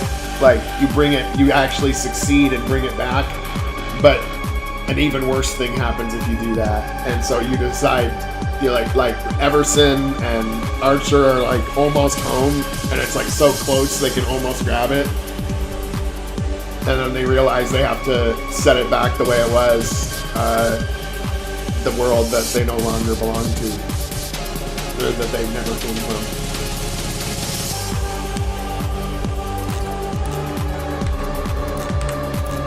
Like maybe the purge doesn't get prevented unless you close the Terran loop, you know, something like that.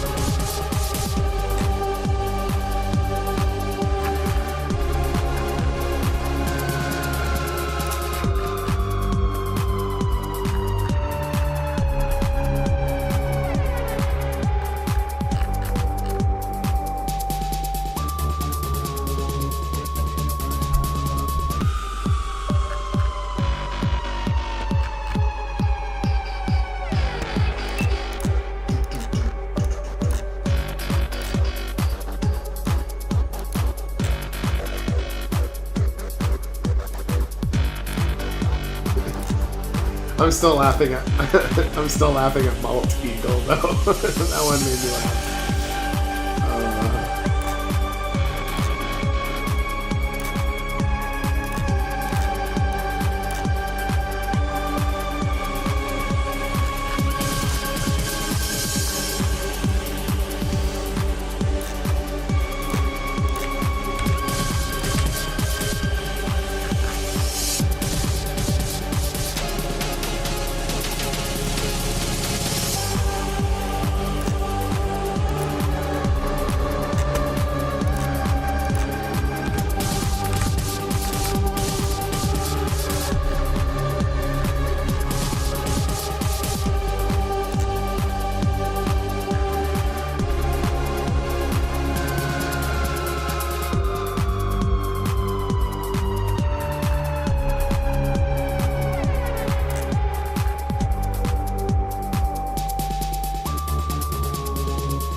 one's my edited version though. The original sounds a little different.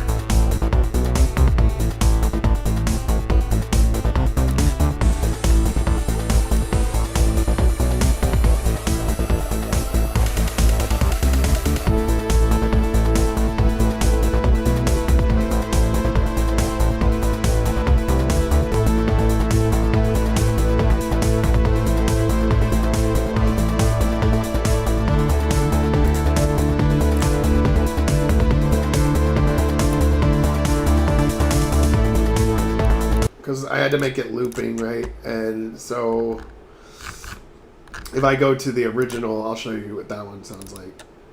It still sounds good. It's just I had to figure out how to make it looping. Which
there we go.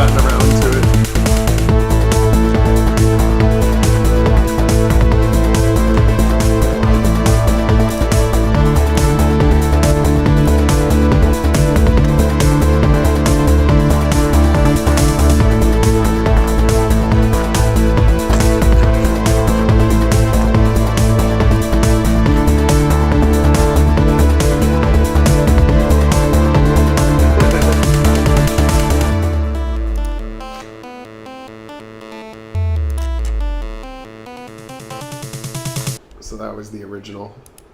So I did make some edits to it, but I think I made good edits for it to be looping. I always got to think about the looping tracks with, you know, the game. When it has like a long end to it, it like kind of takes you out of the vibe if you're like in the middle of a scene and it doesn't loop properly. My loops aren't even the best either. They're okay, but then I can like hear where I looped it. I'm like, oh, that's the best place I can find to loop it, and it's not always super loopable. Yeah.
track.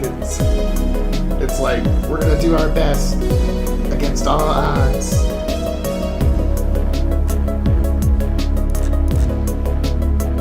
With some serious shit going down with the timeline.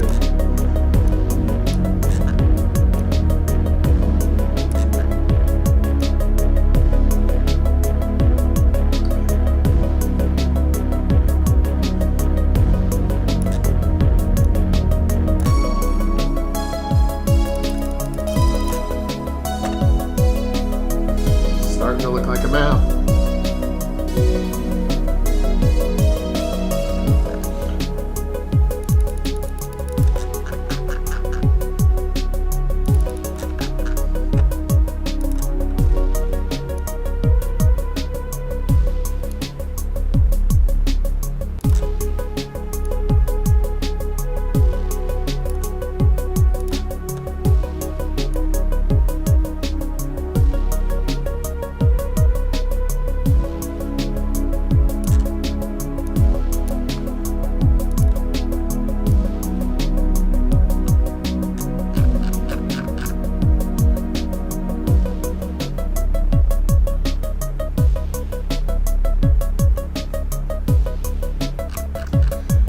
It's not any of that. It's literally a very loose coalition of people that have been, oppressed by the ESA in the Outer Rim. Because ESA and Novus have pretty exploited the Outer Rim for quite some time. So it's like a hodgepodge of different groups. They're not competing, but they have a common enemy, kind of. And that's what kind of holds them together. So where Orc will probably have the biggest problems is after they win. After they win against the ESA, they probably would disband to some extent.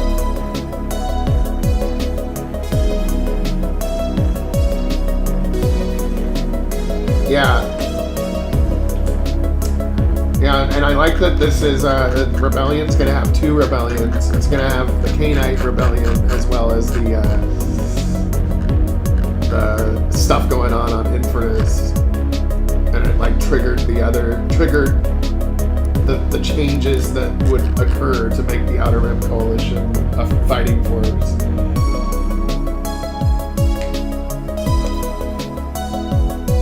Oh right, yeah, a little bit of overtone.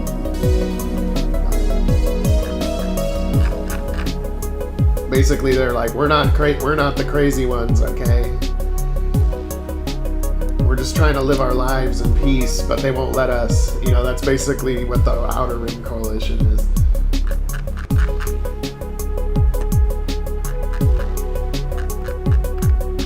When they talk about the ESA.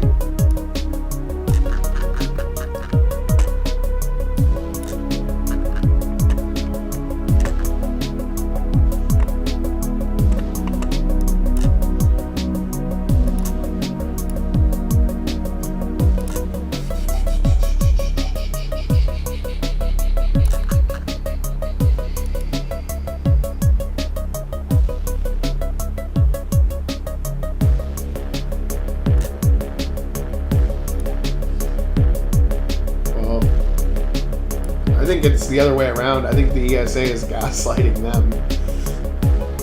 Honestly.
might be better. I think these might be better bridges.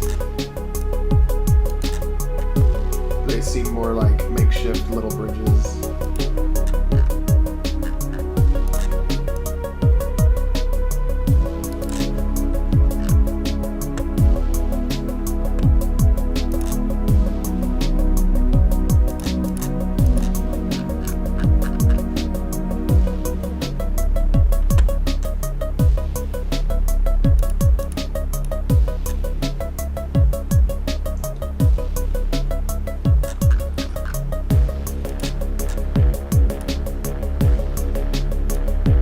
This might be, for me to get to the next part of the story, I might abbreviate this map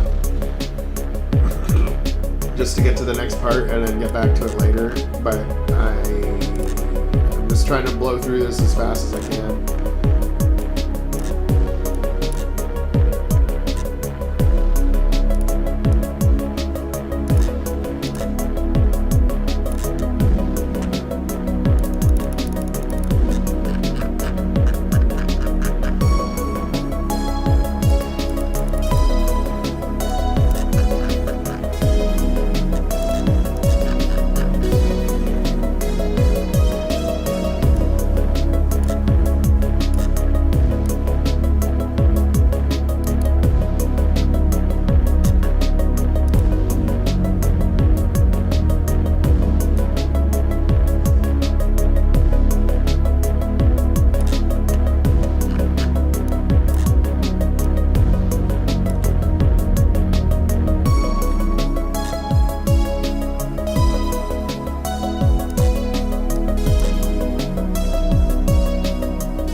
See how this looks, if it looks like a light that's hanging.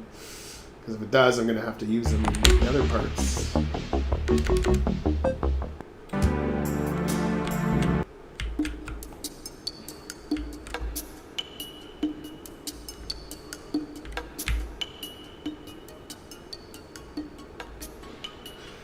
Hey Nerd Mansion, what's up?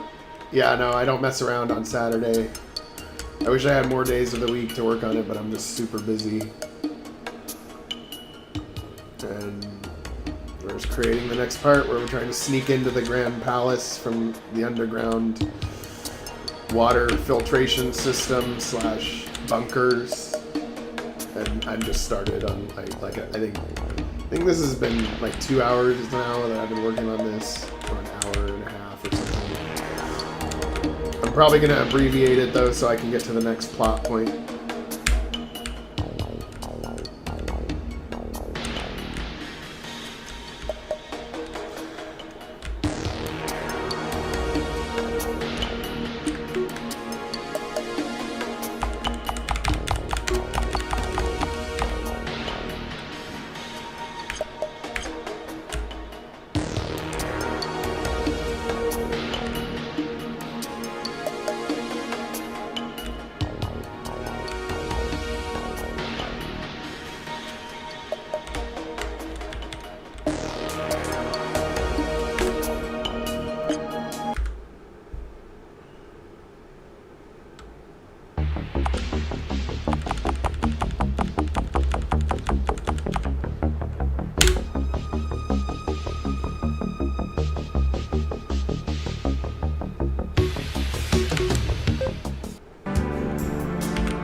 These are not for messing around. For sure.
Yeah, it could be.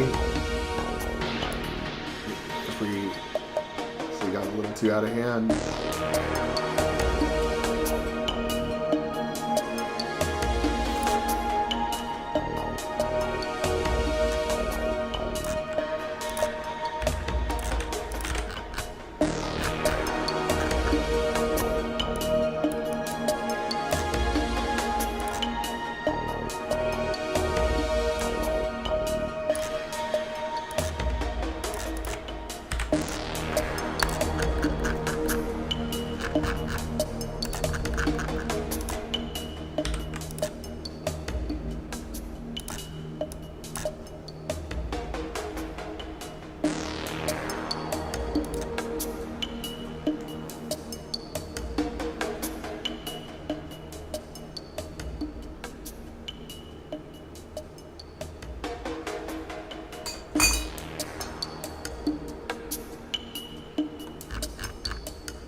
Yes, it is an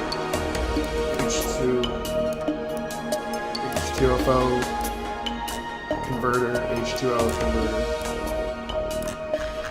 But these are also water pumps, so the area under the palace is an escape hatch, a way to escape the palace, and that's where but you're trying to get into the palace from the escape tunnels, but the chamber just below the palace is flooded.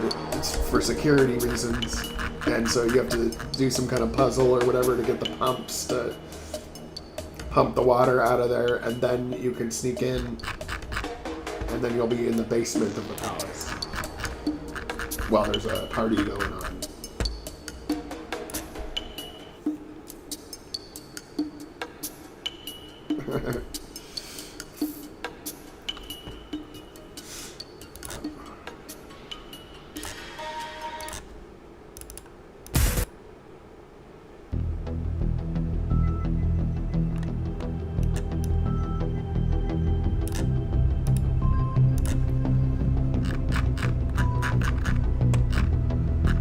Getting better. Still got a ways to go, and I have to make some more stuff to put in the map, but we got some basics at least.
could have a ship called the Bloodhawk.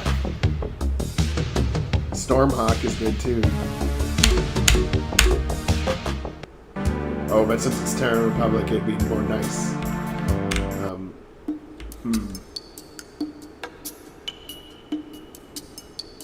The ESA Bloodhawk. Okay,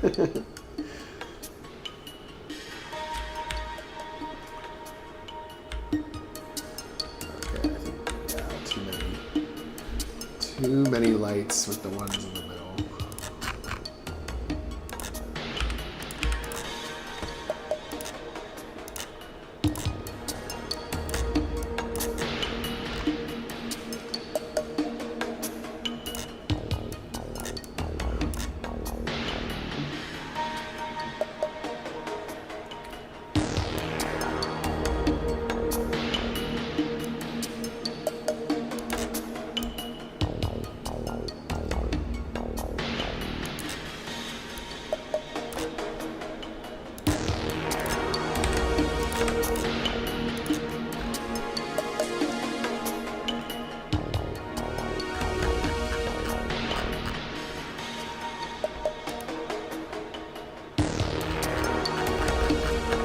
This is the underground of Kronos, because you're trying, because you think the Admiral thinks he's going to be able to just speak at the Alpha's ceremony or whatever celebration, and that is tradition. But when you try, they're like, you're not on the list, so we can't let you in, and so you go underground to sneak into the palace from below, from underground. Because these tunnels were used during the War of Independence from the ESA. They've since been kind of like not being used as much, but since Admiral, Bernard fought in the war, he knows about these tunnels and where one of them leads underneath the palace. And then you'll end up in the basement of the palace at the celebration. And then you will hold the Alpha hostage. And then fun stuff will ensue from there.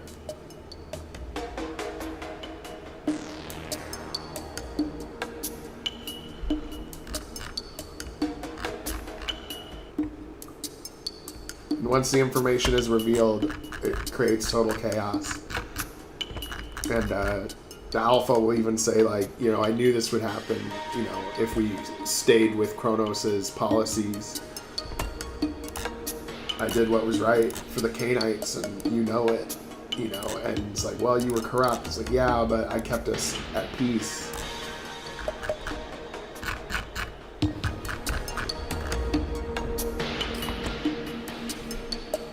And the result at the end is that you stopped a greater threat by being, standing up for yourself as the Cainites.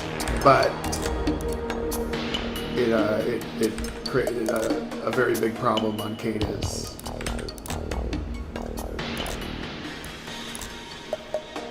So it's kind of like you messed up 1 million people to save 1 billion people.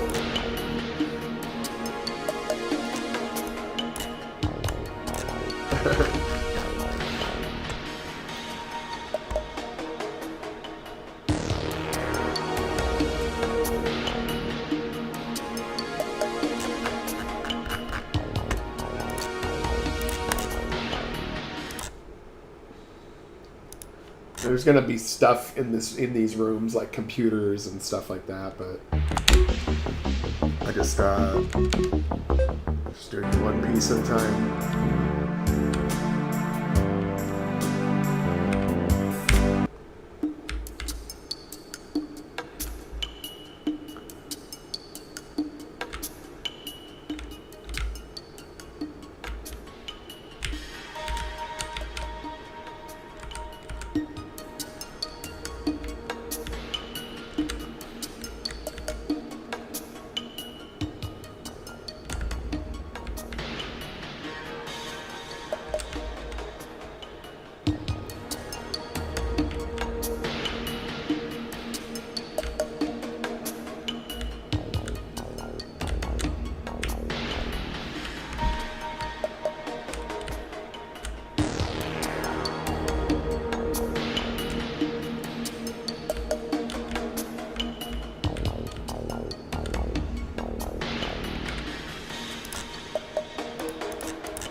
913.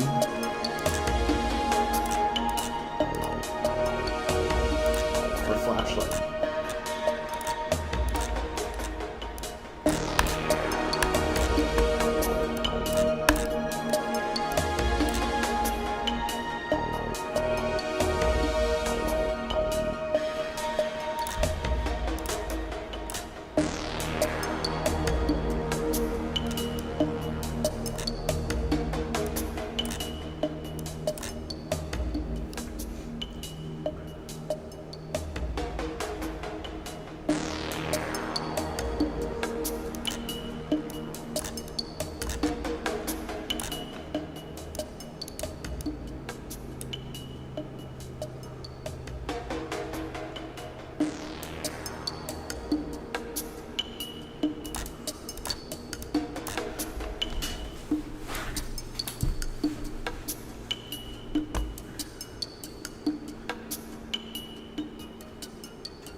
Oh, the engine crashed on me.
named Orbital Beat 130 by DL Sounds. Orbit Beat 130.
Map's starting to look pretty good, actually. It's gonna look a lot better when it's done, but I'm kind of digging it. It has its own unique look, I think.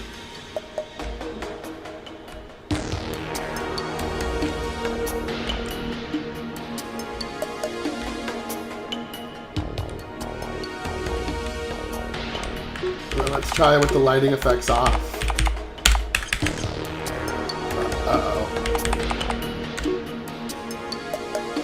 Didn't do anything when I turned the lighting effects off. Alright, I'm sure I think I know what it is, but I gotta experiment. I think I accidentally turned it on, like I turned the switch off that doesn't let me turn it off or something.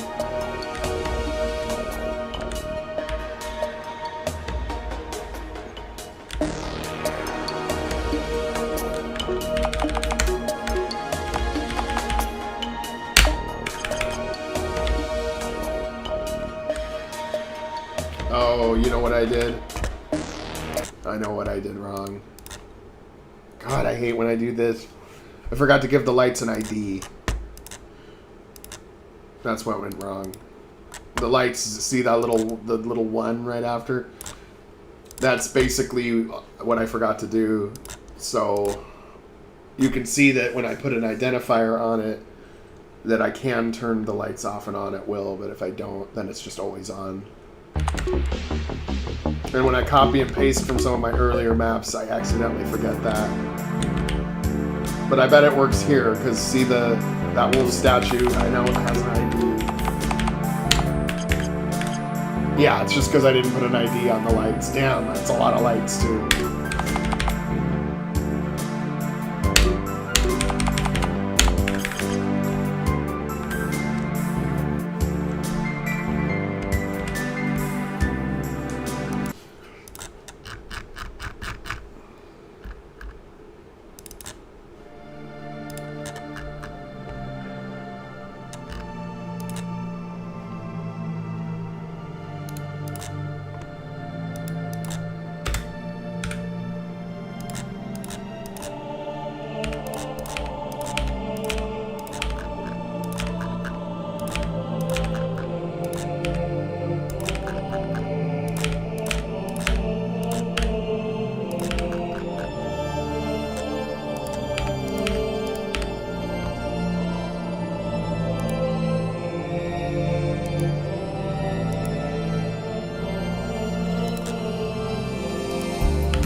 headlights.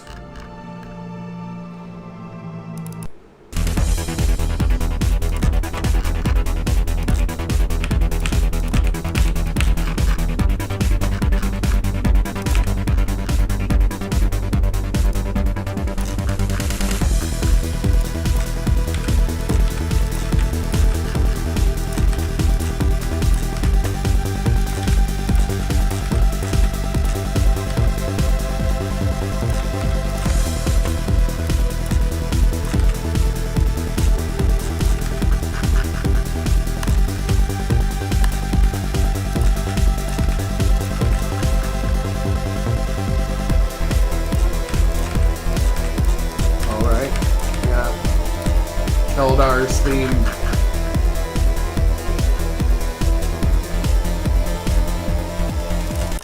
Which I thought this was a really good theme for Keldar's. I thought it fit him exactly right. Magic of the North.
Yeah.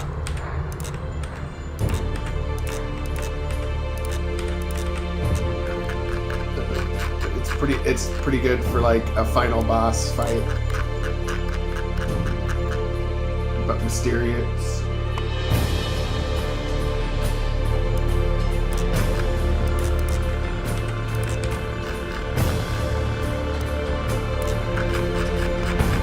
And then where Keldar sent them, because they went through the gate, right? But you never found out where they went. Keldar sent them to his time that he came from. He sent them to the Purge, post-Purge universe, where all but a few like solar systems or a few places have been destroyed. And that's why they're like, of all places, why here? And I guess there's probably clues or something that can help them figure it out and come back.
Archer and Everson will be, because in Legacy you're gonna have to get the Raven. Remember, Archer was keeping it somewhere safe, and Captain Everson being like, you know, that's my ship, you know, after you've already taken it over as the player, and then they end up taking the Raven and helping you.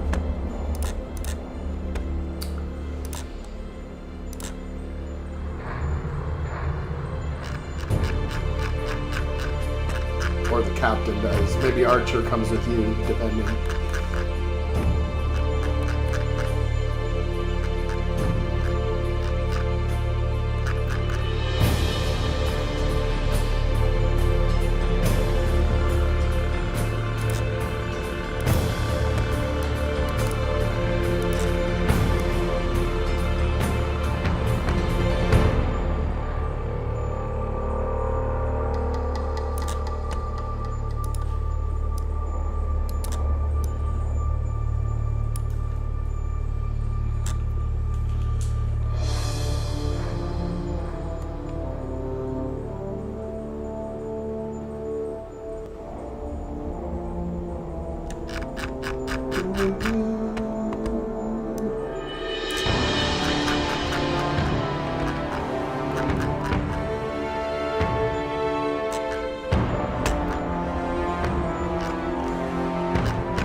No, he was the captain.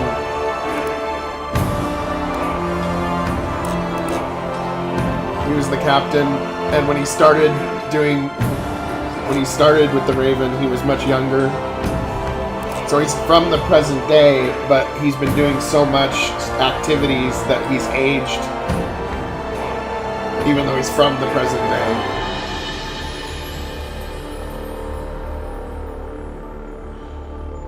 Because the Raven messed around with a lot of planets.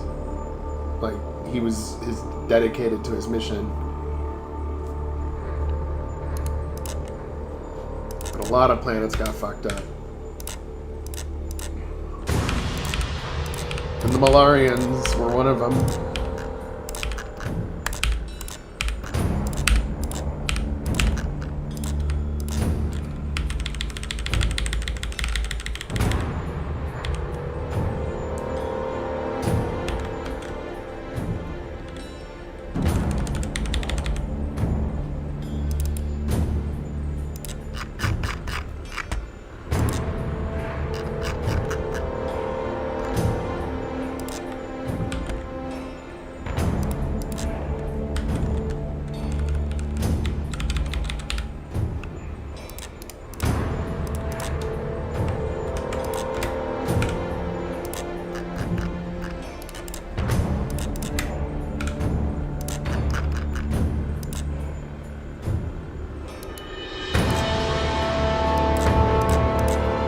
Yeah, I think a lot of these guys will show up again.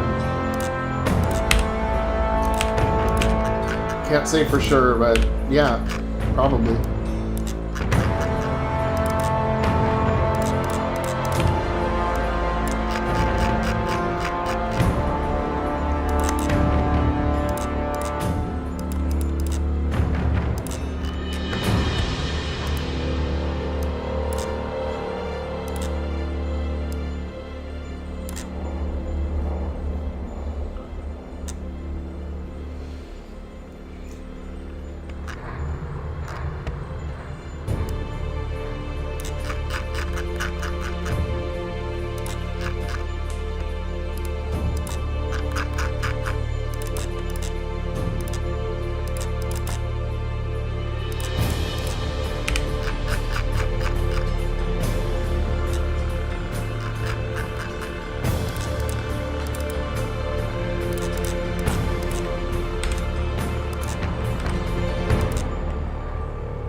Yeah, and it's written in a way that you can make anything happen, really. It might be a little far-fetched at times, but not too bad. Not impossible, but implausible.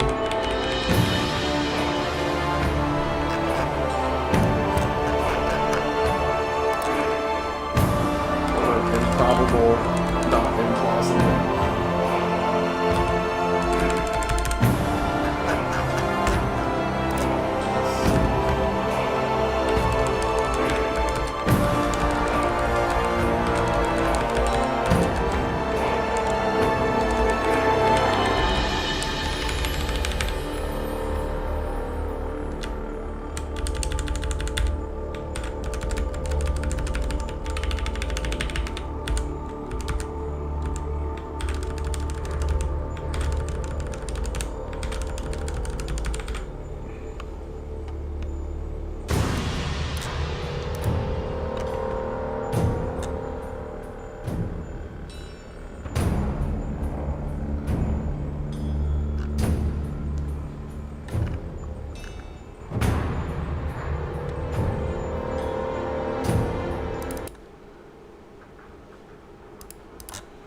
Nice place in PA wasteland.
Yep, still going strong.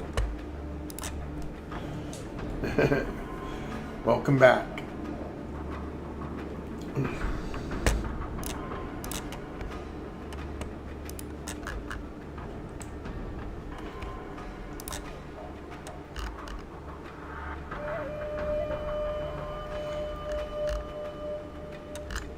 Let's see here.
I gotta make it look like it's flooded.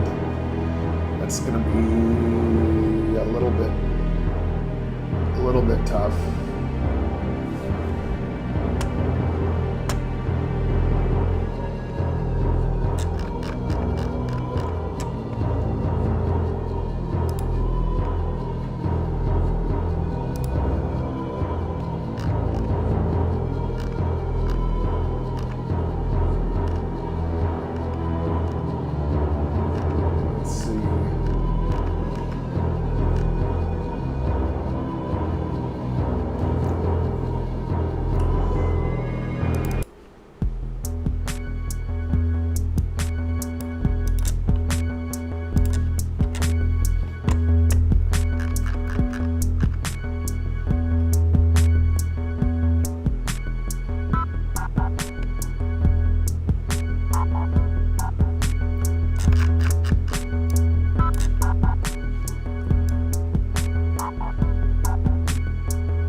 looks like it's flooded.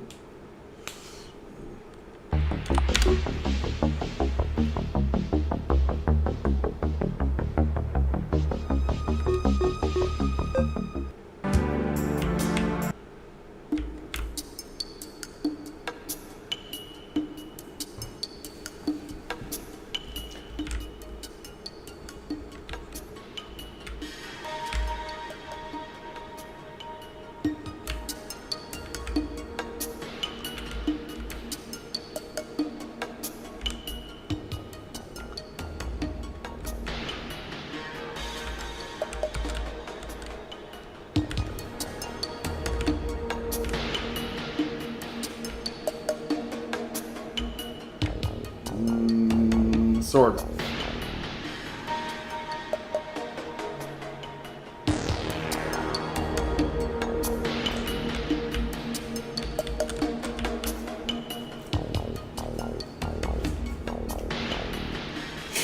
Except the lower part of it should, like the lower half of it should actually,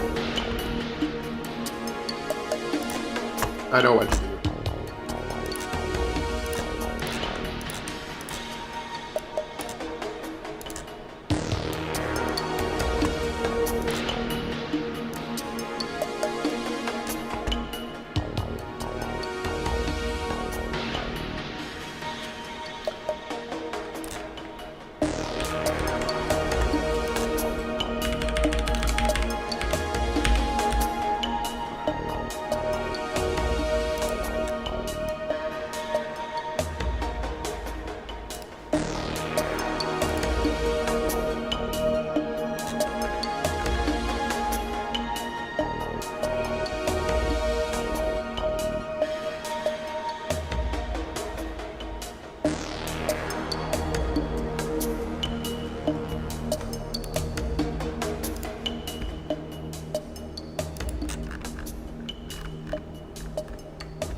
Yeah.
Okay, I'll be right back. I need to go to the bathroom.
Oh, I was muted. Well, what I was saying was that my office chair was broken. And it almost collapsed on me. But that these office chairs seem to break every year instead of like every 5 years like they used to. Kind of gets annoying. I suspect the quality control will go down even more.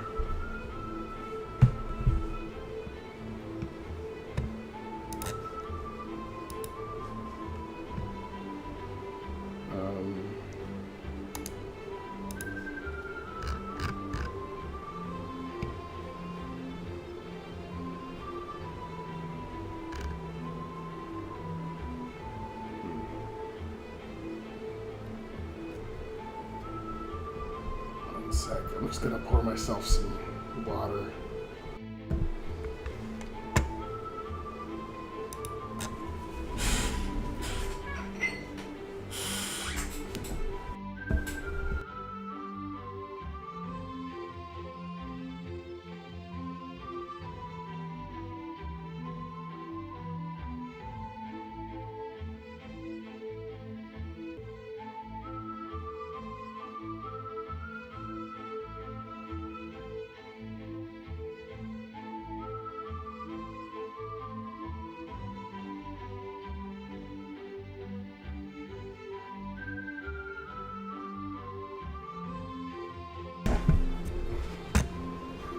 So wait, you're saying you don't use an office chair? What do you use as your seating device?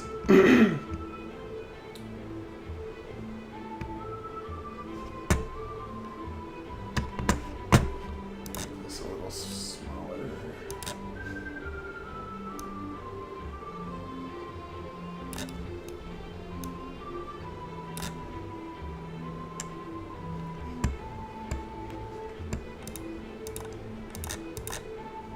Okay, here we go.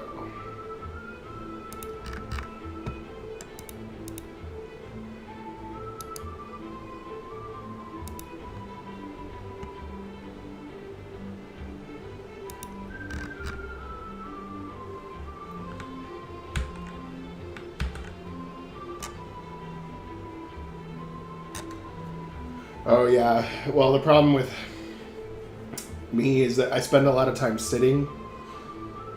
And so I need like a chair that lets me slouch, kind of like almost like sitting, but sort of laying back a little bit. Otherwise, if I sit in like a normal chair, I feel like my back starts to get jacked up and stuff, like because it's like you're sitting tall on like all that pressure on your spine, and like no relief, so to speak. And I don't really have back issues, but I feel like if I sat in like a wood chair or something, that I would start to develop those problems.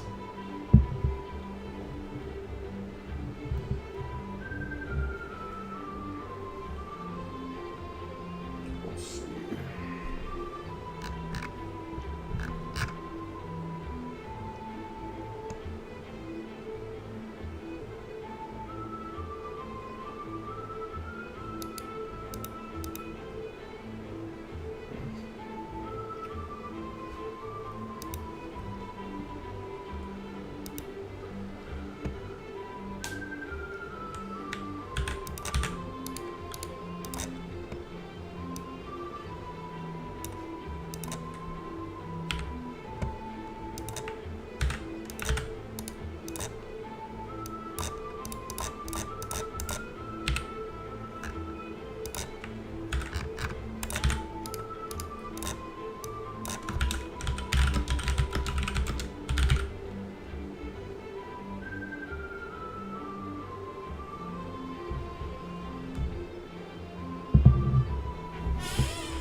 Nice. Let us know how it goes. I bet it cools down pretty fast. In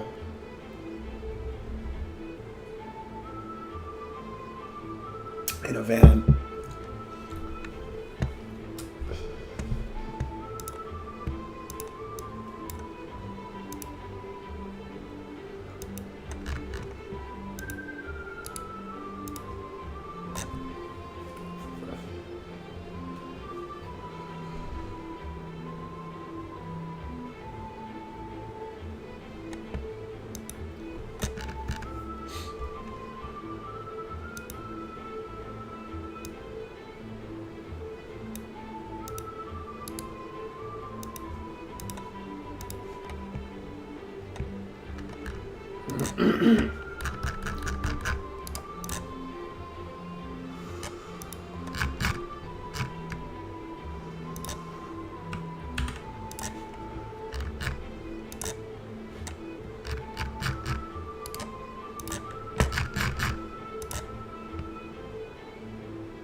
Yeah, that's pretty funny. RPG Maker off the grid.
I don't have an air conditioner in my office, but it doesn't usually get hot enough up here to need an air conditioner. Sometimes during July, but that's the only month out of the year. I would say that the seasons in Western Washington State are almost like a winter-ish fall and a spring-ish summer. So basically about 2 seasons. And we do get snow, but it's like maybe like 2 weeks out of the year usually. And then we do get into the 90s sometimes for a week or so at a time. Which it gets pretty hot, but then most of the time during the summer it's like 72. Sorry, I want to use Celsius because everybody else does. 75 FTC. So like 23 Celsius during like the hottest month of the year up here, usually on average, and then during the winter it's usually like 4 degrees Celsius ish, 4, 5, 6 degrees Celsius, and raining a lot, raining all the time. So very rainy and 40 degrees. And yeah, so that's the range. It very rarely goes into the like below, like when it does go below freezing, it's like 30 degrees, not like 5 degrees or -10 or anything like that. Yeah, the apple farms are mostly in eastern Washington, which is not the same as where I'm at, but they do they do have apple farms in eastern Washington. A lot of them. Out here we have like dairy farms, and we have like berries and like specialty crops. There are a lot of farms out here where I live, but it's like everything is very densely populated on the I-5 corridor, and then if you get like 10 miles outside of that, then it's pretty rural for the most part.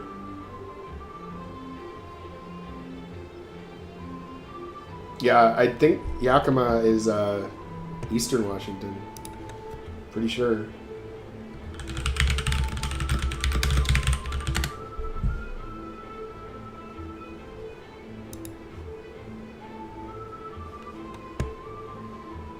Oh, yeah. Oh, okay, yeah. Yeah, Yakima is still... where's the cities? Because I don't exactly know where it is. I, like, forget.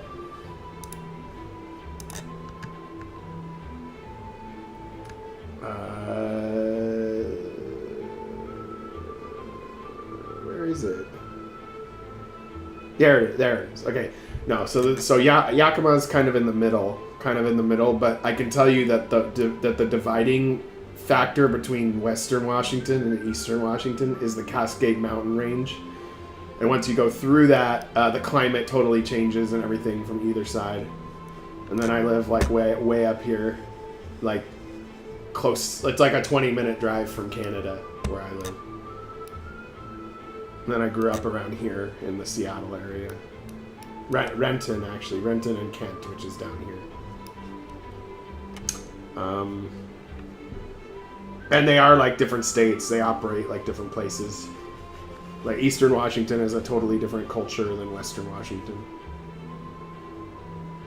But as far as what people understand about the state, they usually think of like Seattle and rain and forest and stuff, and that's kind of this whole region.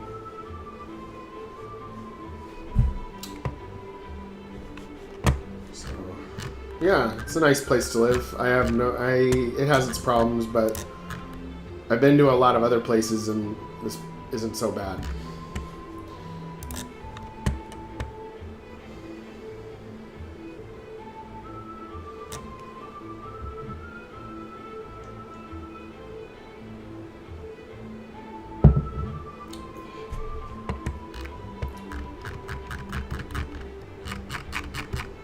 And I actually prefer like I don't like being in like rural areas as far as like living there. I'd be fine to live wherever, and I don't like big cities either. That's why I really like the place I live, because it's like a medium-sized city, like 90,000 people, 100,000 people. And then where I grew up, it was more city-like, or more like lots more people there. And the downside of living in the rural areas is there's not as much like conveniences, but the downside of living in the city is everything's really expensive, and there's a lot more like poverty and crime and stuff. Even though there's worse places for that too, but it's just not as fun, you know. That's good that it's cooling down on you, Volt Eagle.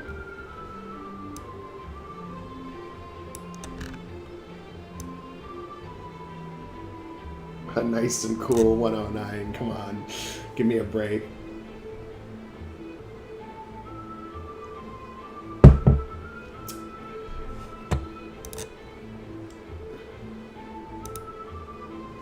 Let's see here.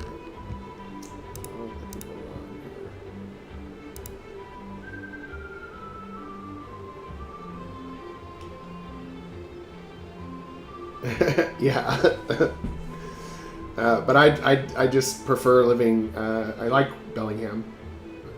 It's getting worse too, but I still like it. I think it's a little worse than when I first moved here, but it's still like nicer than a lot of other places. I just see like in the U.S. in general is just decline. So there's a lot of nice places here, but it's just getting like worse gradually. If you're in a bad place and it gets worse and it's like scary, and then if you live in a really nice place, it's like becoming mediocre, and so on all the way through the line.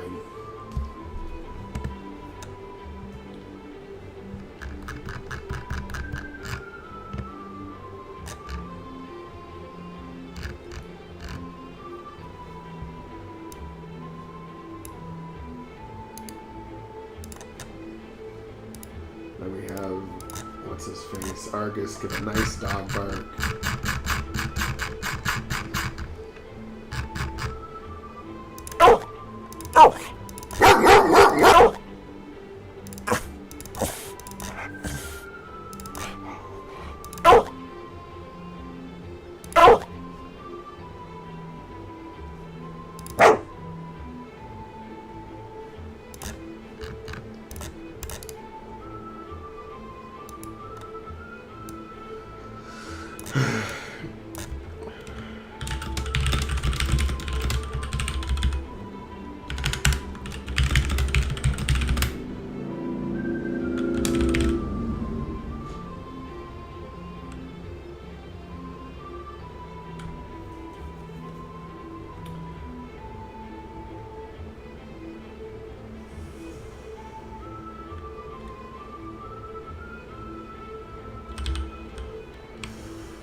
But the fact is though that your van is ready in case you have to move.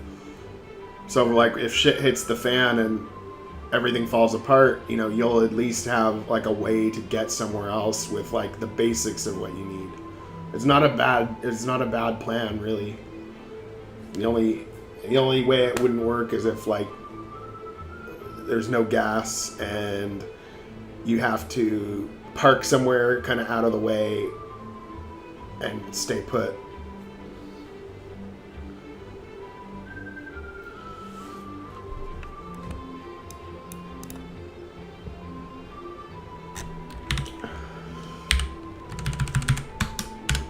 And my strategy for dealing with it is gonna have to be different. I have like too many routes here, so I'm gonna have to be if something goes really wrong, I'm gonna have to be like all right, everybody, don't panic. If we work together, maybe we can. and then I think there's a possibility it'll work out. I really do, because we already got like a community going, and everybody's working together, and naturally that will continue, especially if it's a necessity.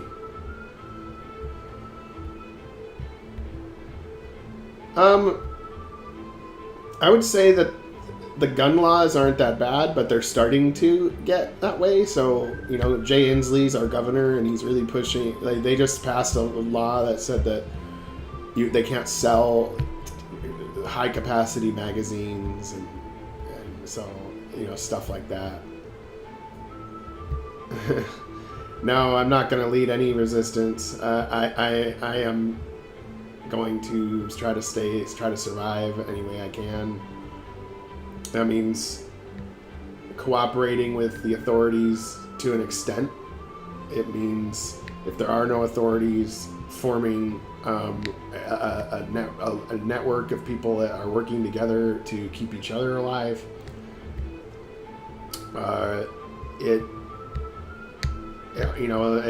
If rebellion happens or revolution happens, which I don't think it will. I don't think the people of the United States know what a revolution is, or they're not even ready for it. You know, it would just be chaos. It would just be destruction. And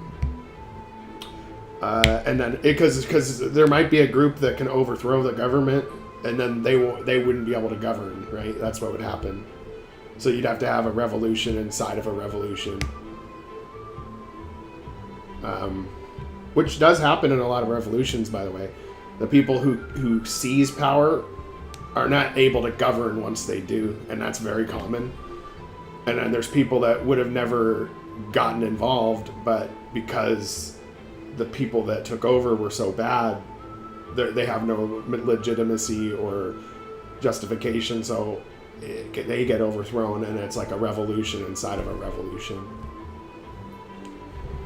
I think the U.S. is just going to collapse. It's just going to keep rotting and rotting and rotting gradually until the states actually just start ignoring the federal government. No, we're not going to send you taxes. No, you can't do anything about it. People leave the military. Federal laws won't be enforced. The tax revenue won't come in.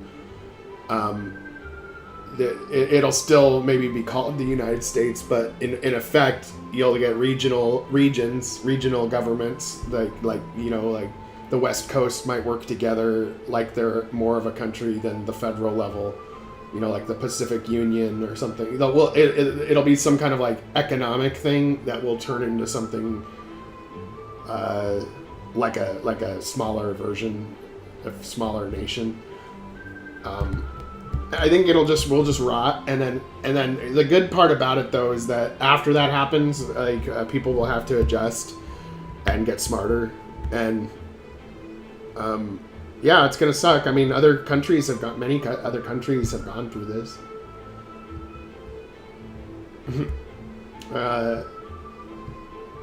And I don't know. I just don't see the future of the United States like being very good.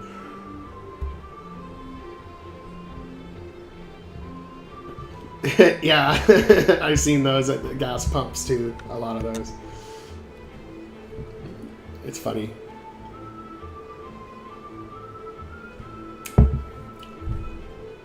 And really, yeah, like if you really wanted to lower oil prices and gas prices, like we'd start drilling more. but that we're not doing that. We're asking Saudi Arabia to pump more, and we're even buying Russian oil. It's kind of weird.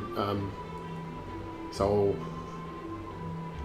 we have our own oil here. We can drill oil here. That we have all that, but and I'm not saying that oil's good. I mean, we are fucking up the planet. I don't think it's like end of the world stuff. Even if we totally fuck up, I think it'll just get to the point where the standard of living goes so much further down that a lot of people start dying, and you go to the store and it's like, no, we used to eat that, but it's extinct now. And then that's the wake up call for people. If we really put our efforts into it, we could fix things. But the fixes implemented by this current system all involve regular people through no fault of their own making large sacrifices. Like, oh, you better not cool yourself in the summer because you're ruining the planet with your air conditioner.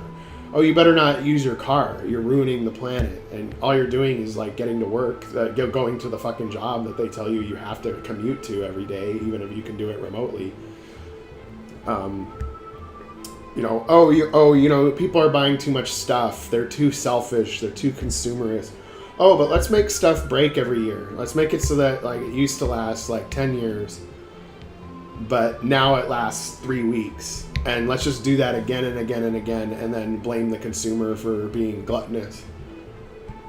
Let's process food in a way that makes everybody hungry, even when they're totally full, and then be like, man, they just can't control themselves. They're so fat, and really like their hormones are getting fucked with because of what has been added to the food, and so it's like a joke. It's like a fucking joke. Like we're a joke. You can't even. A wintry breeze of 104.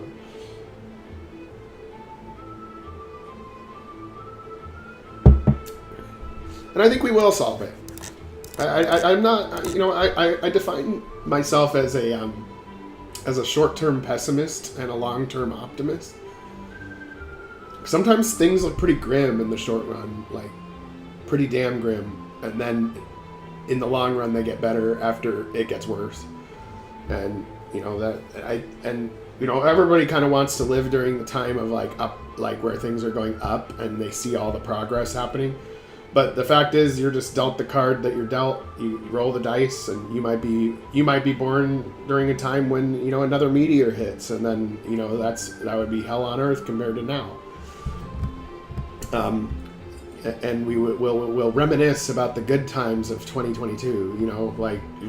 People don't understand how much worse it can really get. Well, I don't know about that. I don't know if the arc of history bends toward justice, but I think it bends toward progress.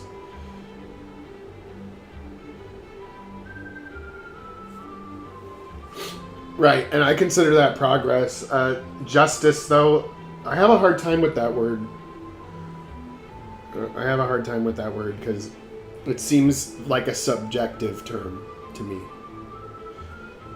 Everyone's form of justice is different. Everyone's idea of what it is different.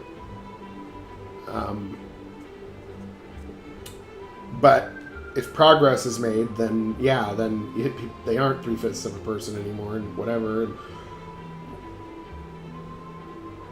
But right, and it's not a bad quote. It's really isn't.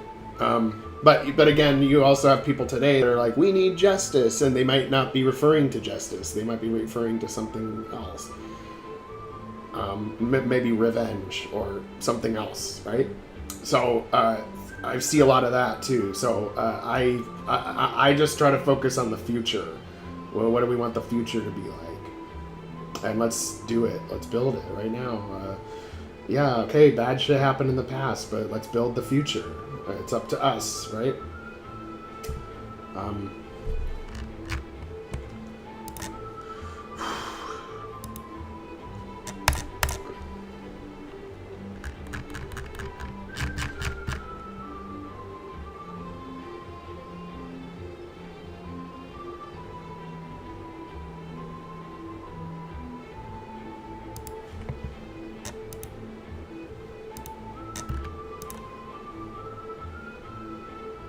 Yeah, yeah, I understand what you were referring to. It was a good reference.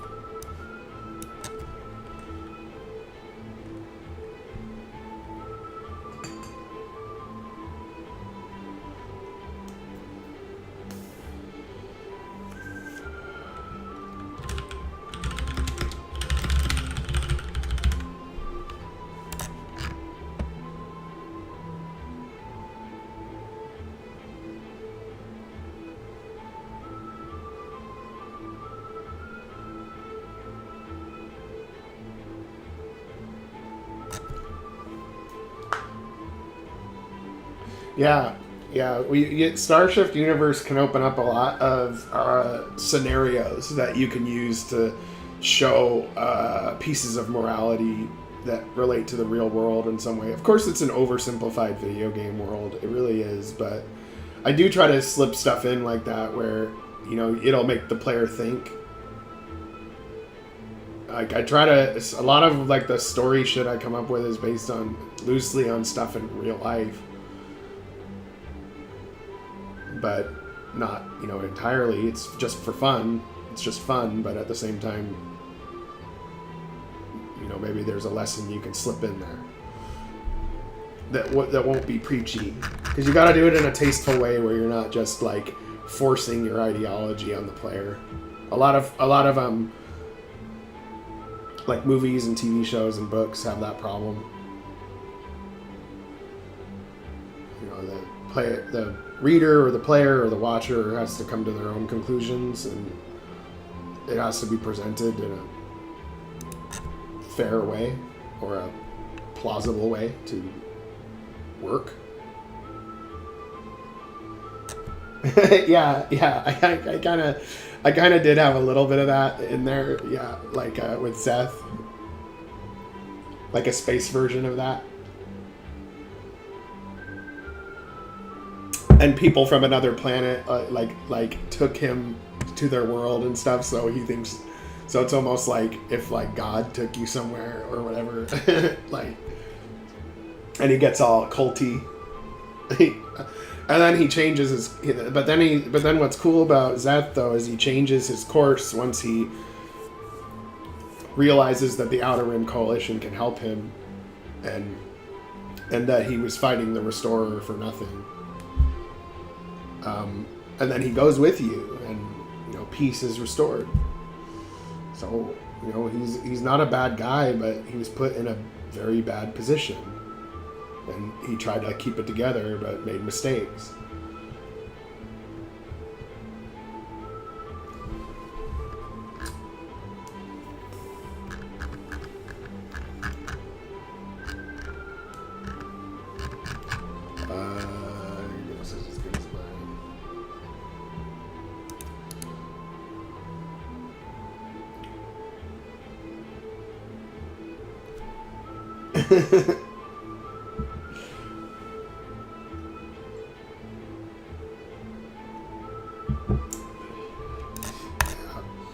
And I kind of like the idea, and I think that if I were to make a different genre of game that was in post-apocalyptic, I want it to be post-apocalyptic from a futuristic perspective.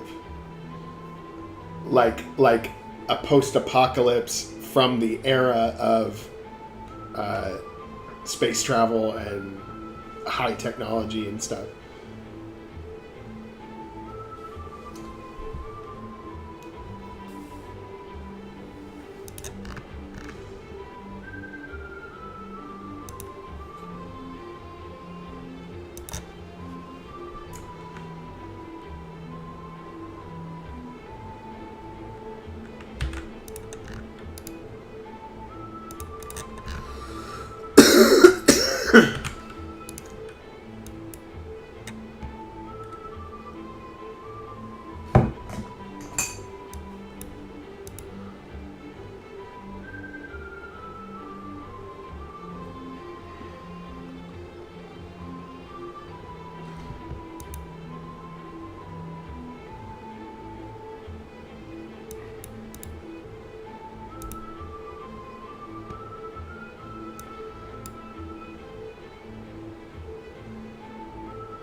Probably like 72 where I'm at right now. Totally sunny day and like 72.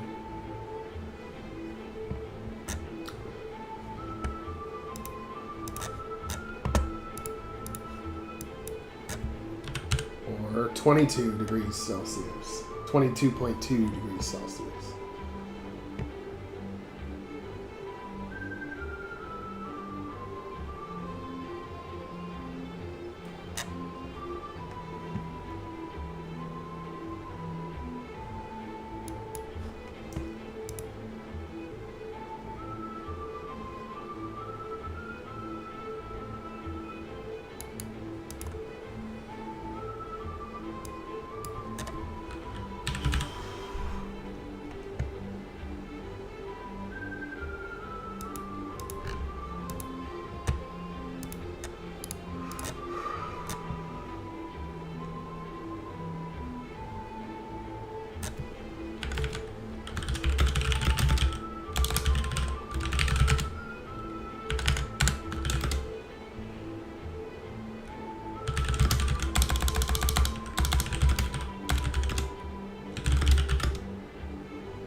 I wonder how cold it's going to get in there for you.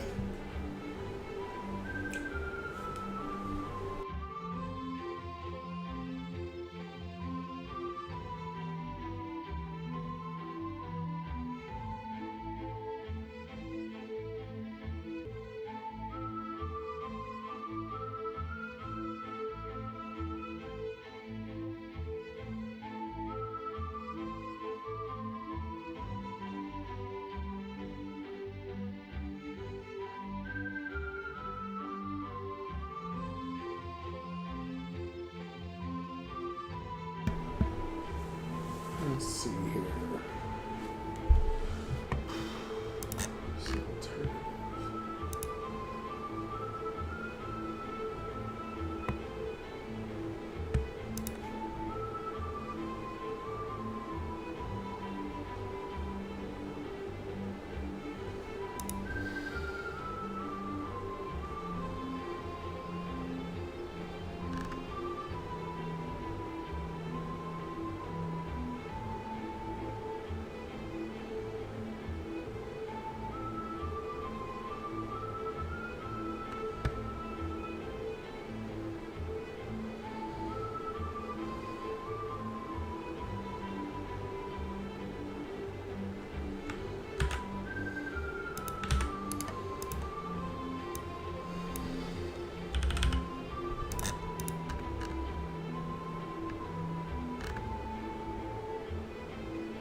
Okay, so let's see how this scene feels.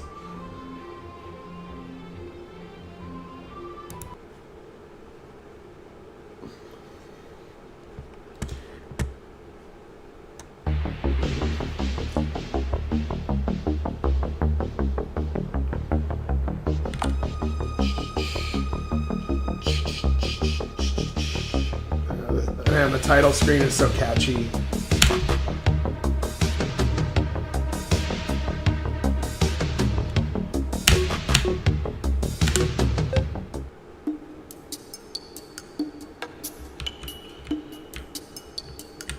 Okay, so the deal is once you... I haven't made the puzzle yet. But once you make the puzzle...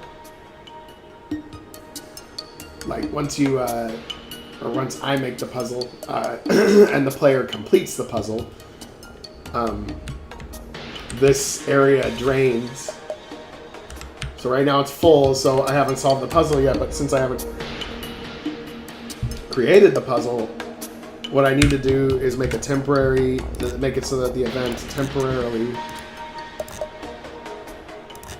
just teleports me to the correct location.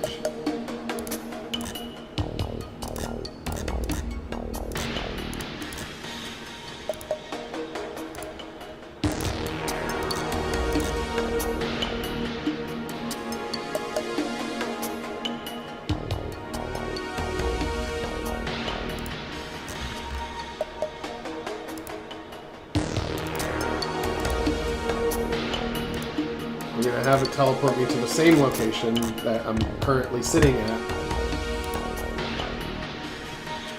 in this earlier version.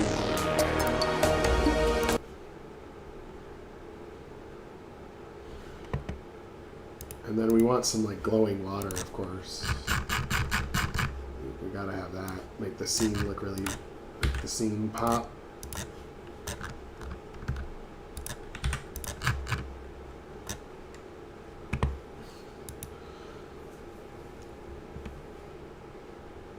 Yeah, it's going to be a puzzle that drains the water from the... Because this is a security measure so that people can't just break into the palace because it's flooded until it's needed as an escape hatch, and then the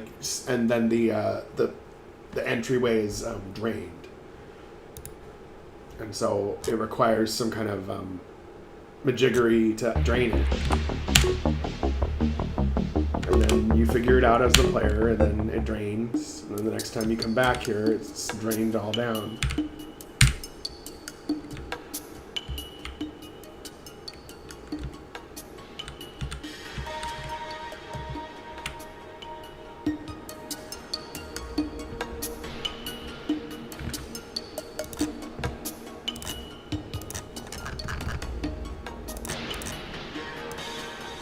I don't know, I think the Cainite part of this story is gonna work, but it's also kind of a gamble. Because I'm literally doing like a subplot within a plot, and if it's too confusing, the player might not understand. But I think that it'll be okay. And it really ties in with the theme of rebellion very well, like, because there's a double rebellion here. And so the whole episode is about like this rebellion forming and like it getting like upstarted, and it involved multiple people on multiple planets and a little bit of luck to make it happen.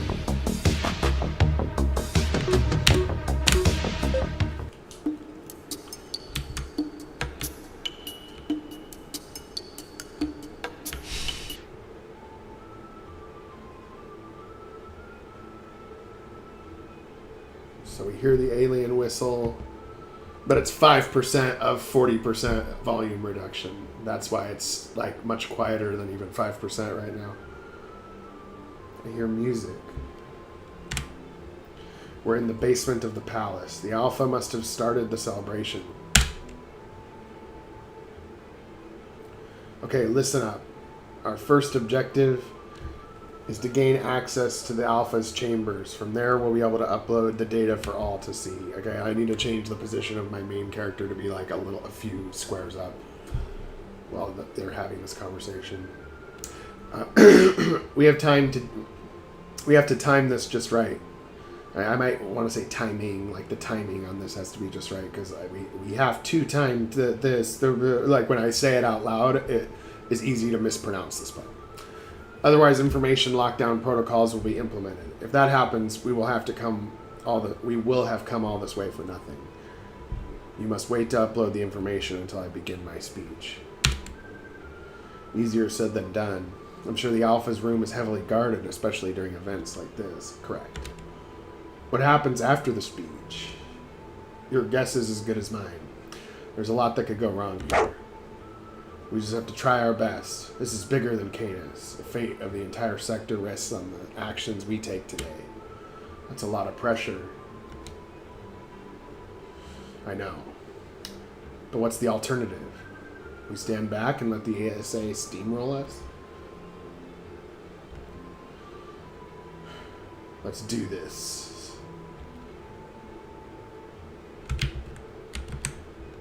And then this next part will be where you're literally in the main room where everybody's at the dance party with this weird alien music that's playing right now, and it's like a formal, like, rich person type dance. Like celebration, lots of festivities and toasts. And then I'm going to use this as an opportunity to fill in some of the K-Knight lore. So Admiral Bernard is going to give a speech. But it's not just him that's going to give a speech.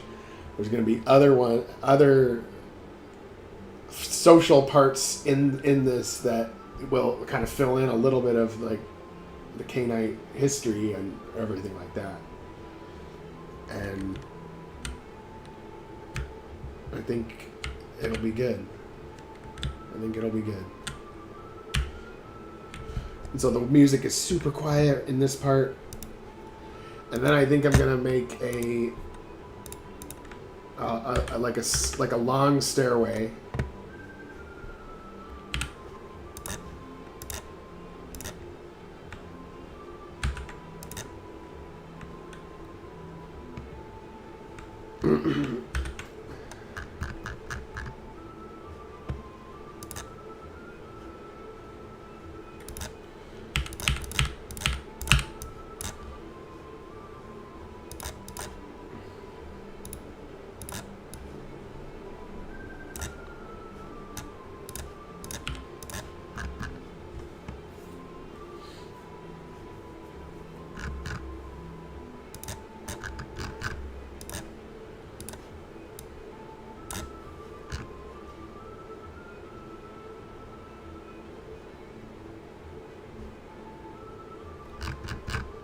I know what I gotta do.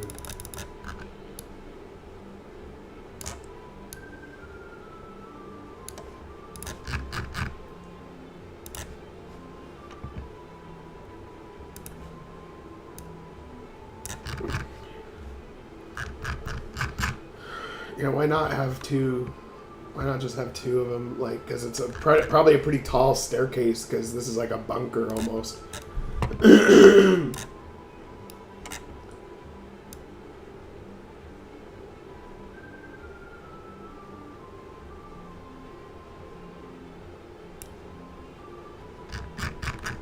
And then the music will be louder on this one, like a little bit louder, but not full volume.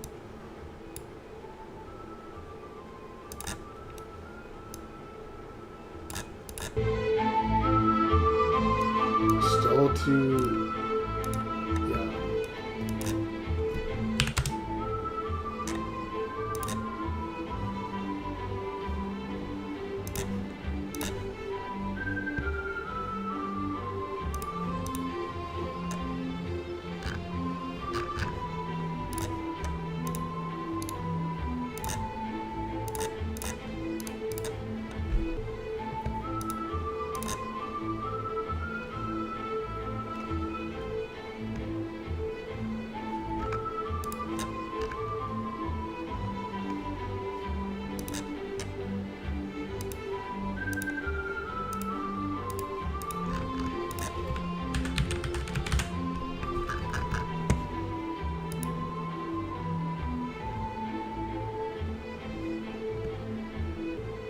96. What do you mean by 96?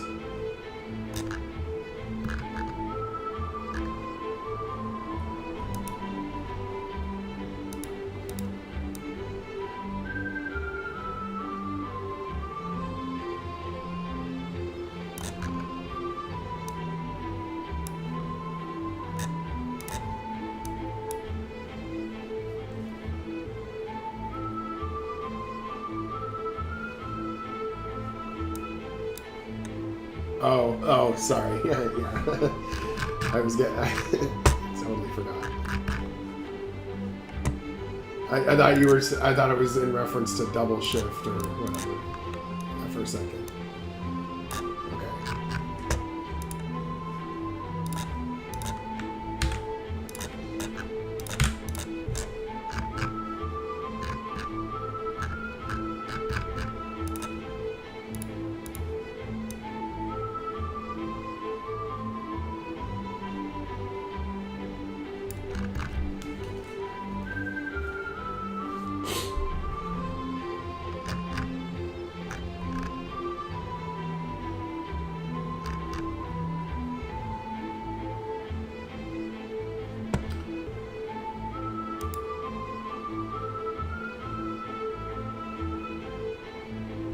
And now we have to make this palace.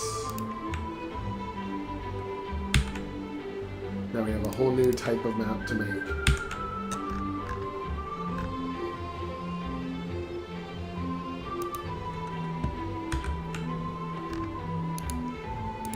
Infernis Prime.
And this room plays it at full volume. But for the sake of the stream, it's going to be 40% volume. So you can hear me talk over the music.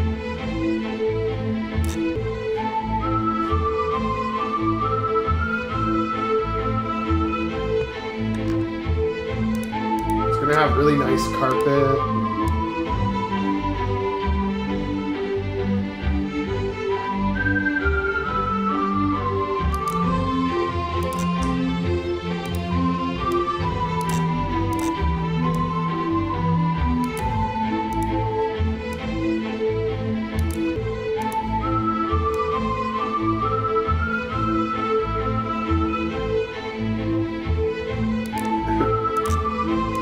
I think the yellow carpet actually looks kind of like, it looks weird, but it looks like it'd be like a fit for this alpha who has weird tastes in decor. And then we have a round like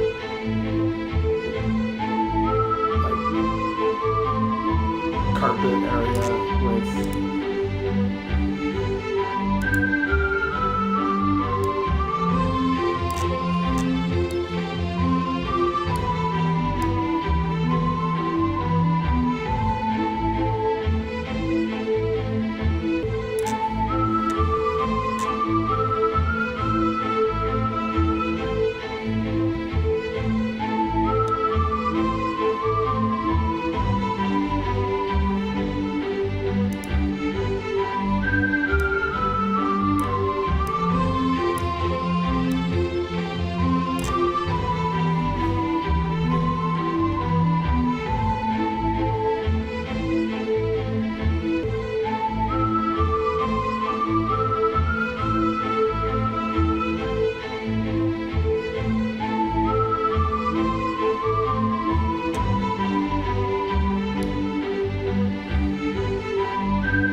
probably out of juice. I know that an air conditioner is significant as far as the amount of energy it uses. Not as much as a heater, but significant.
I'm gonna change the wall to something else later, but not right now.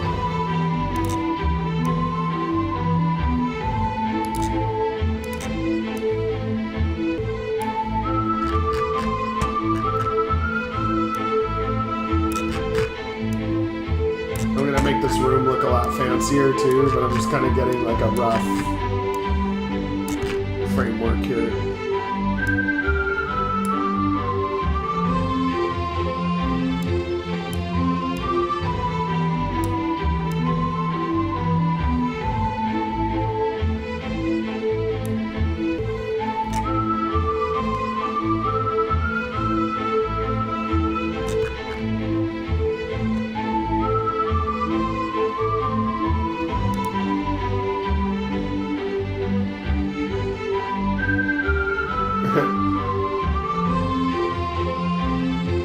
But in a pinch, right, you've got some off-grid solution.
It's gonna be tough with that amount of heat.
whatever works, man.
Starting to look like a cute little, like, fancy palace room.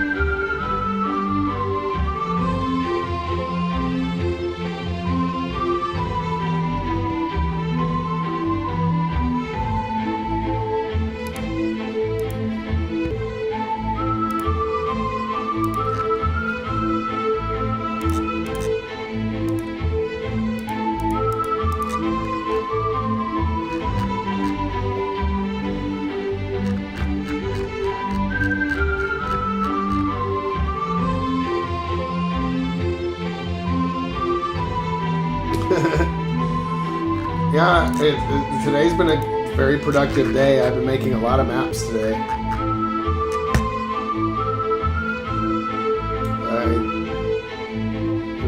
We're at, 8 hours now?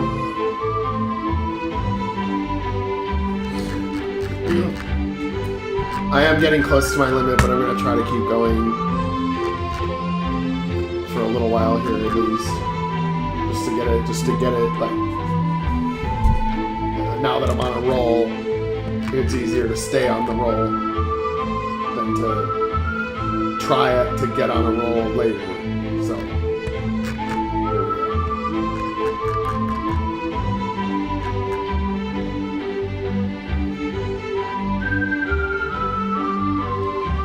I think I've done a 12-hour stream before, or it might have been like a 10-hour and like 50-minute long stream.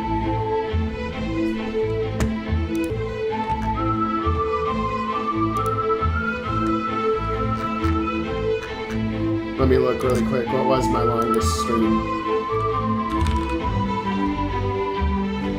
One second.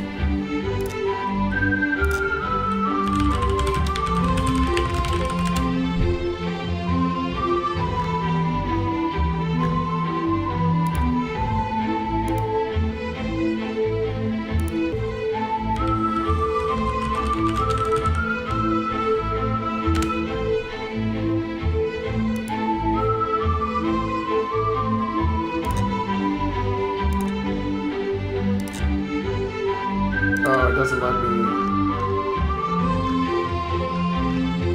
But I think I can find it. It's in Origins. It was when I was running behind schedule on Origins too. Yeah, 10 hours and 33 minutes. That's the longest stream I've ever done. Yeah, that's the longest one I've done.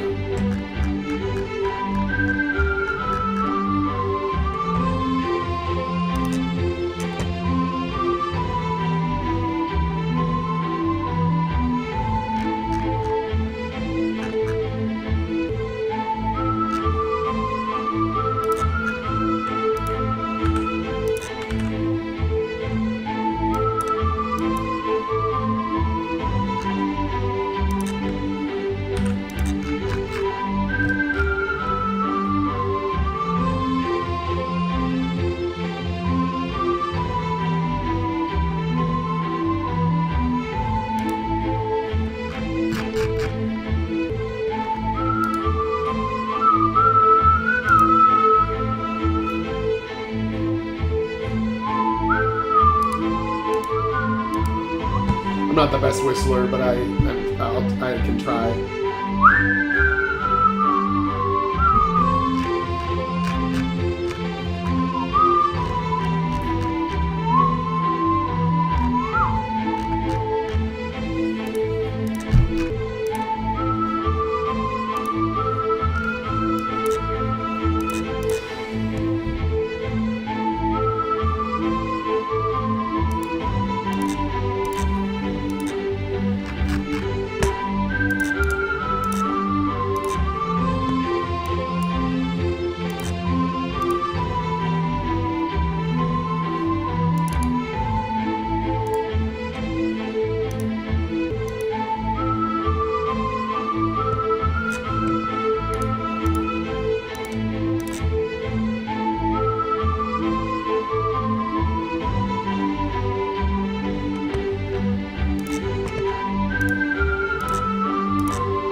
I have to make some new Canites. That's what's next, but because I don't have enough of them, and I've already reused a lot of these, but I'm going to use them as templates for now.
is gonna be fucked. I'm trying to make them dance, like they're like a formal type of dance.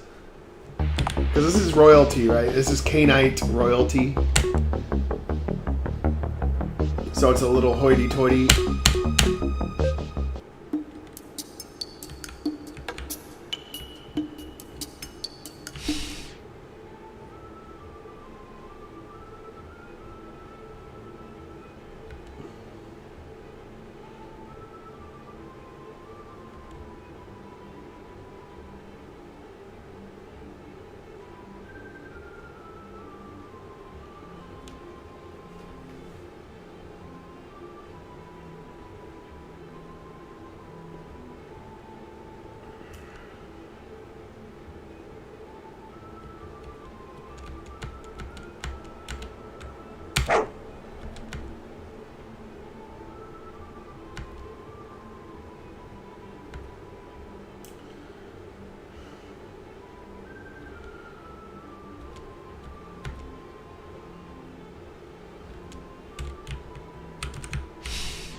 Oh god. Wrong place. Wrong place.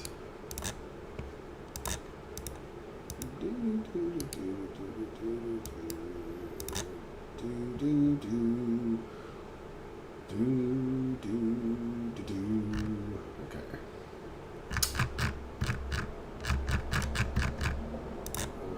I want the alien whistle to get stuck in people's head. I'm gonna be like, damn it, that song is stuck in my head.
Let me just start over. Let me just start with something a little more simple. That's going to look a little more robotic, but it's just, I can't keep track of it in my head of like what these are all doing when they're doing it. So let's just try something a little more robotic.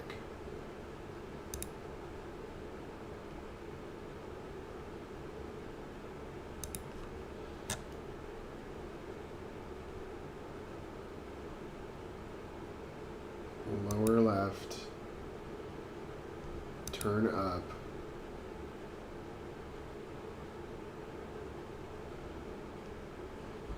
upper left, turn right, upper right, turn down, lower right.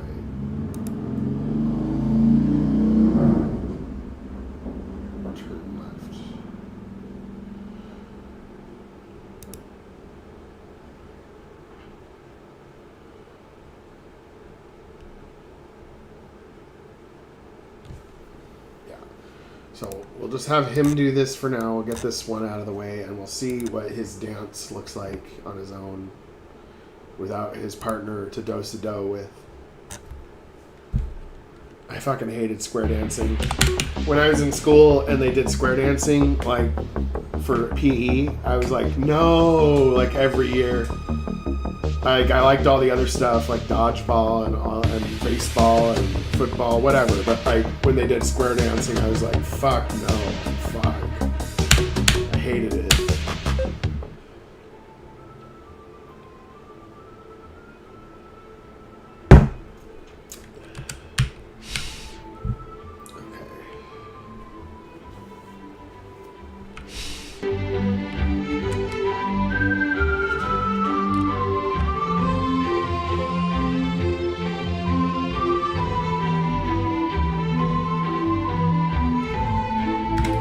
I must have done a move left in there instead of a turn left. Oh yeah, right there. The turn right.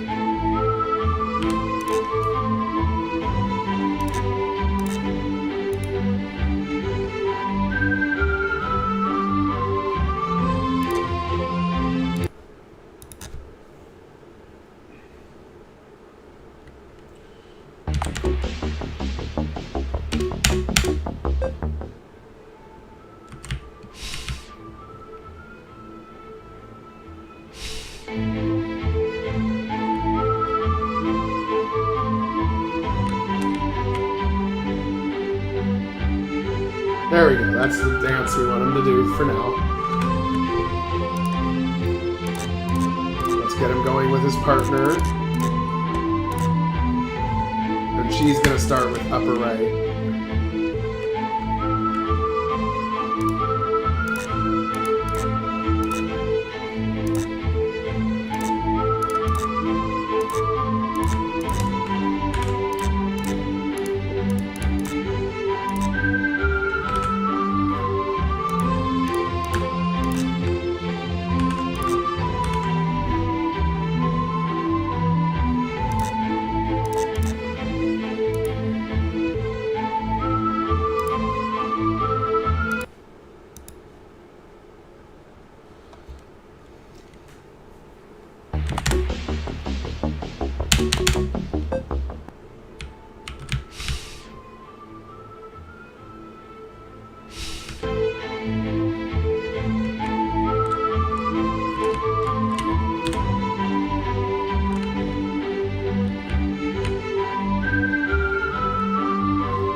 Kind of works. The only problem is when they're on the diagonals going the opposite direction, they're a little too far apart.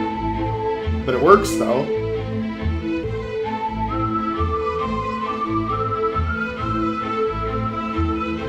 When he goes, yeah, it's when they go in opposite directions briefly that they go too far apart, and then they come back together like they should.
nice if automatic shadows didn't happen. Like, I like the shadow tool, but like, just let me choose when to use it.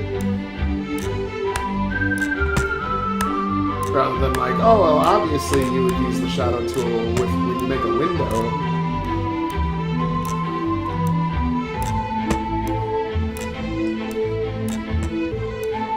It's like, no, not really.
Infernis Prime.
It looks kind of good though, like they're dancing, and if there's like a whole bunch of them, and it's like a little better than this, it'll be very fitting.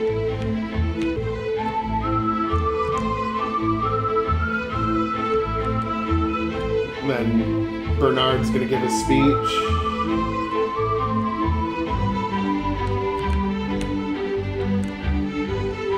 Looks really nice outside.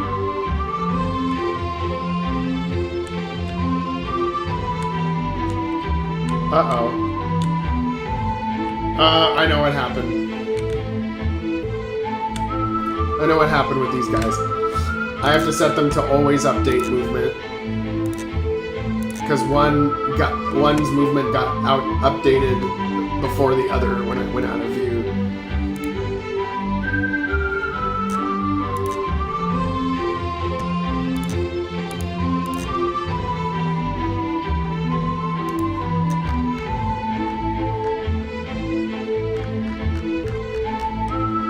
I'm trying to remember where I've set that to happen before I'm drawing a blank.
Oh, I remember. I used it in Zerk's Casino.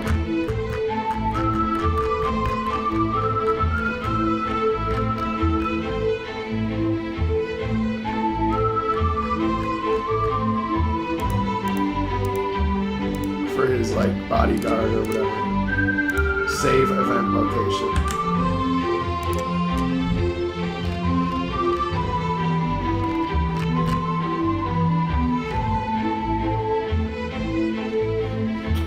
Oh wait, no, that's a different one.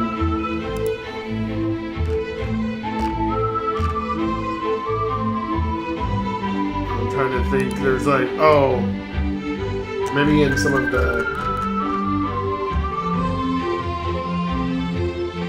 solar system maps, but I don't know, I'm drawing a blank. Where have I used that before? Always update movement. There we go. Always update movement. That means that when you're a certain number of squares away from an event, it normally stops updating the movement. But if you set the movement to custom, and two events are slightly far away from you, like slightly too far from you, one will stop updating sooner than the other, and then that leads to it breaking, like what you just saw with how they dance and then how they follow each other like this. I guarantee you, once I put that in there, it'll fix it.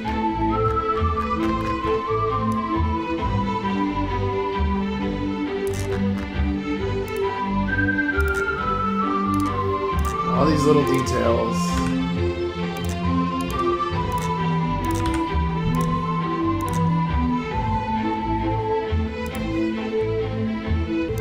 Okay, we'll test it now. And I think it'll work just great.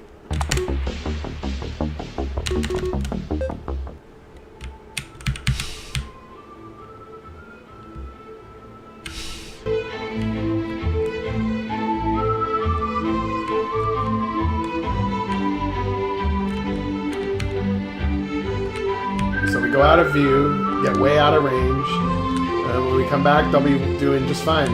Yep. Definitely gotta work on the passability thing.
crashed on me again.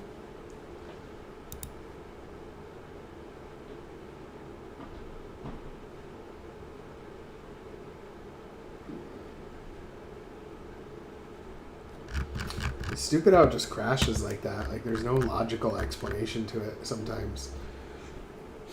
Like, you're not even, like, on the screen. You're not even, like, clicking on anything, and then it just goes... And, yeah. Well, anyway, I'm kind of... I could push to break the record, but I'm kind of feeling good to go right now. 8.5 hours is pretty good. I've gotta work on this a lot this week though, because I can't have this take a full year. Okay, like Origins came out in November of last year. I can't, like, we're getting into August soon, so like I can't have this take a full year or more. It has to be like ready to go. Like by September, it has to be like totally done. I think so, or at least late September. So. I've got to work hard and like more days like today as the norm to double my pace, and I think that it will be done in time.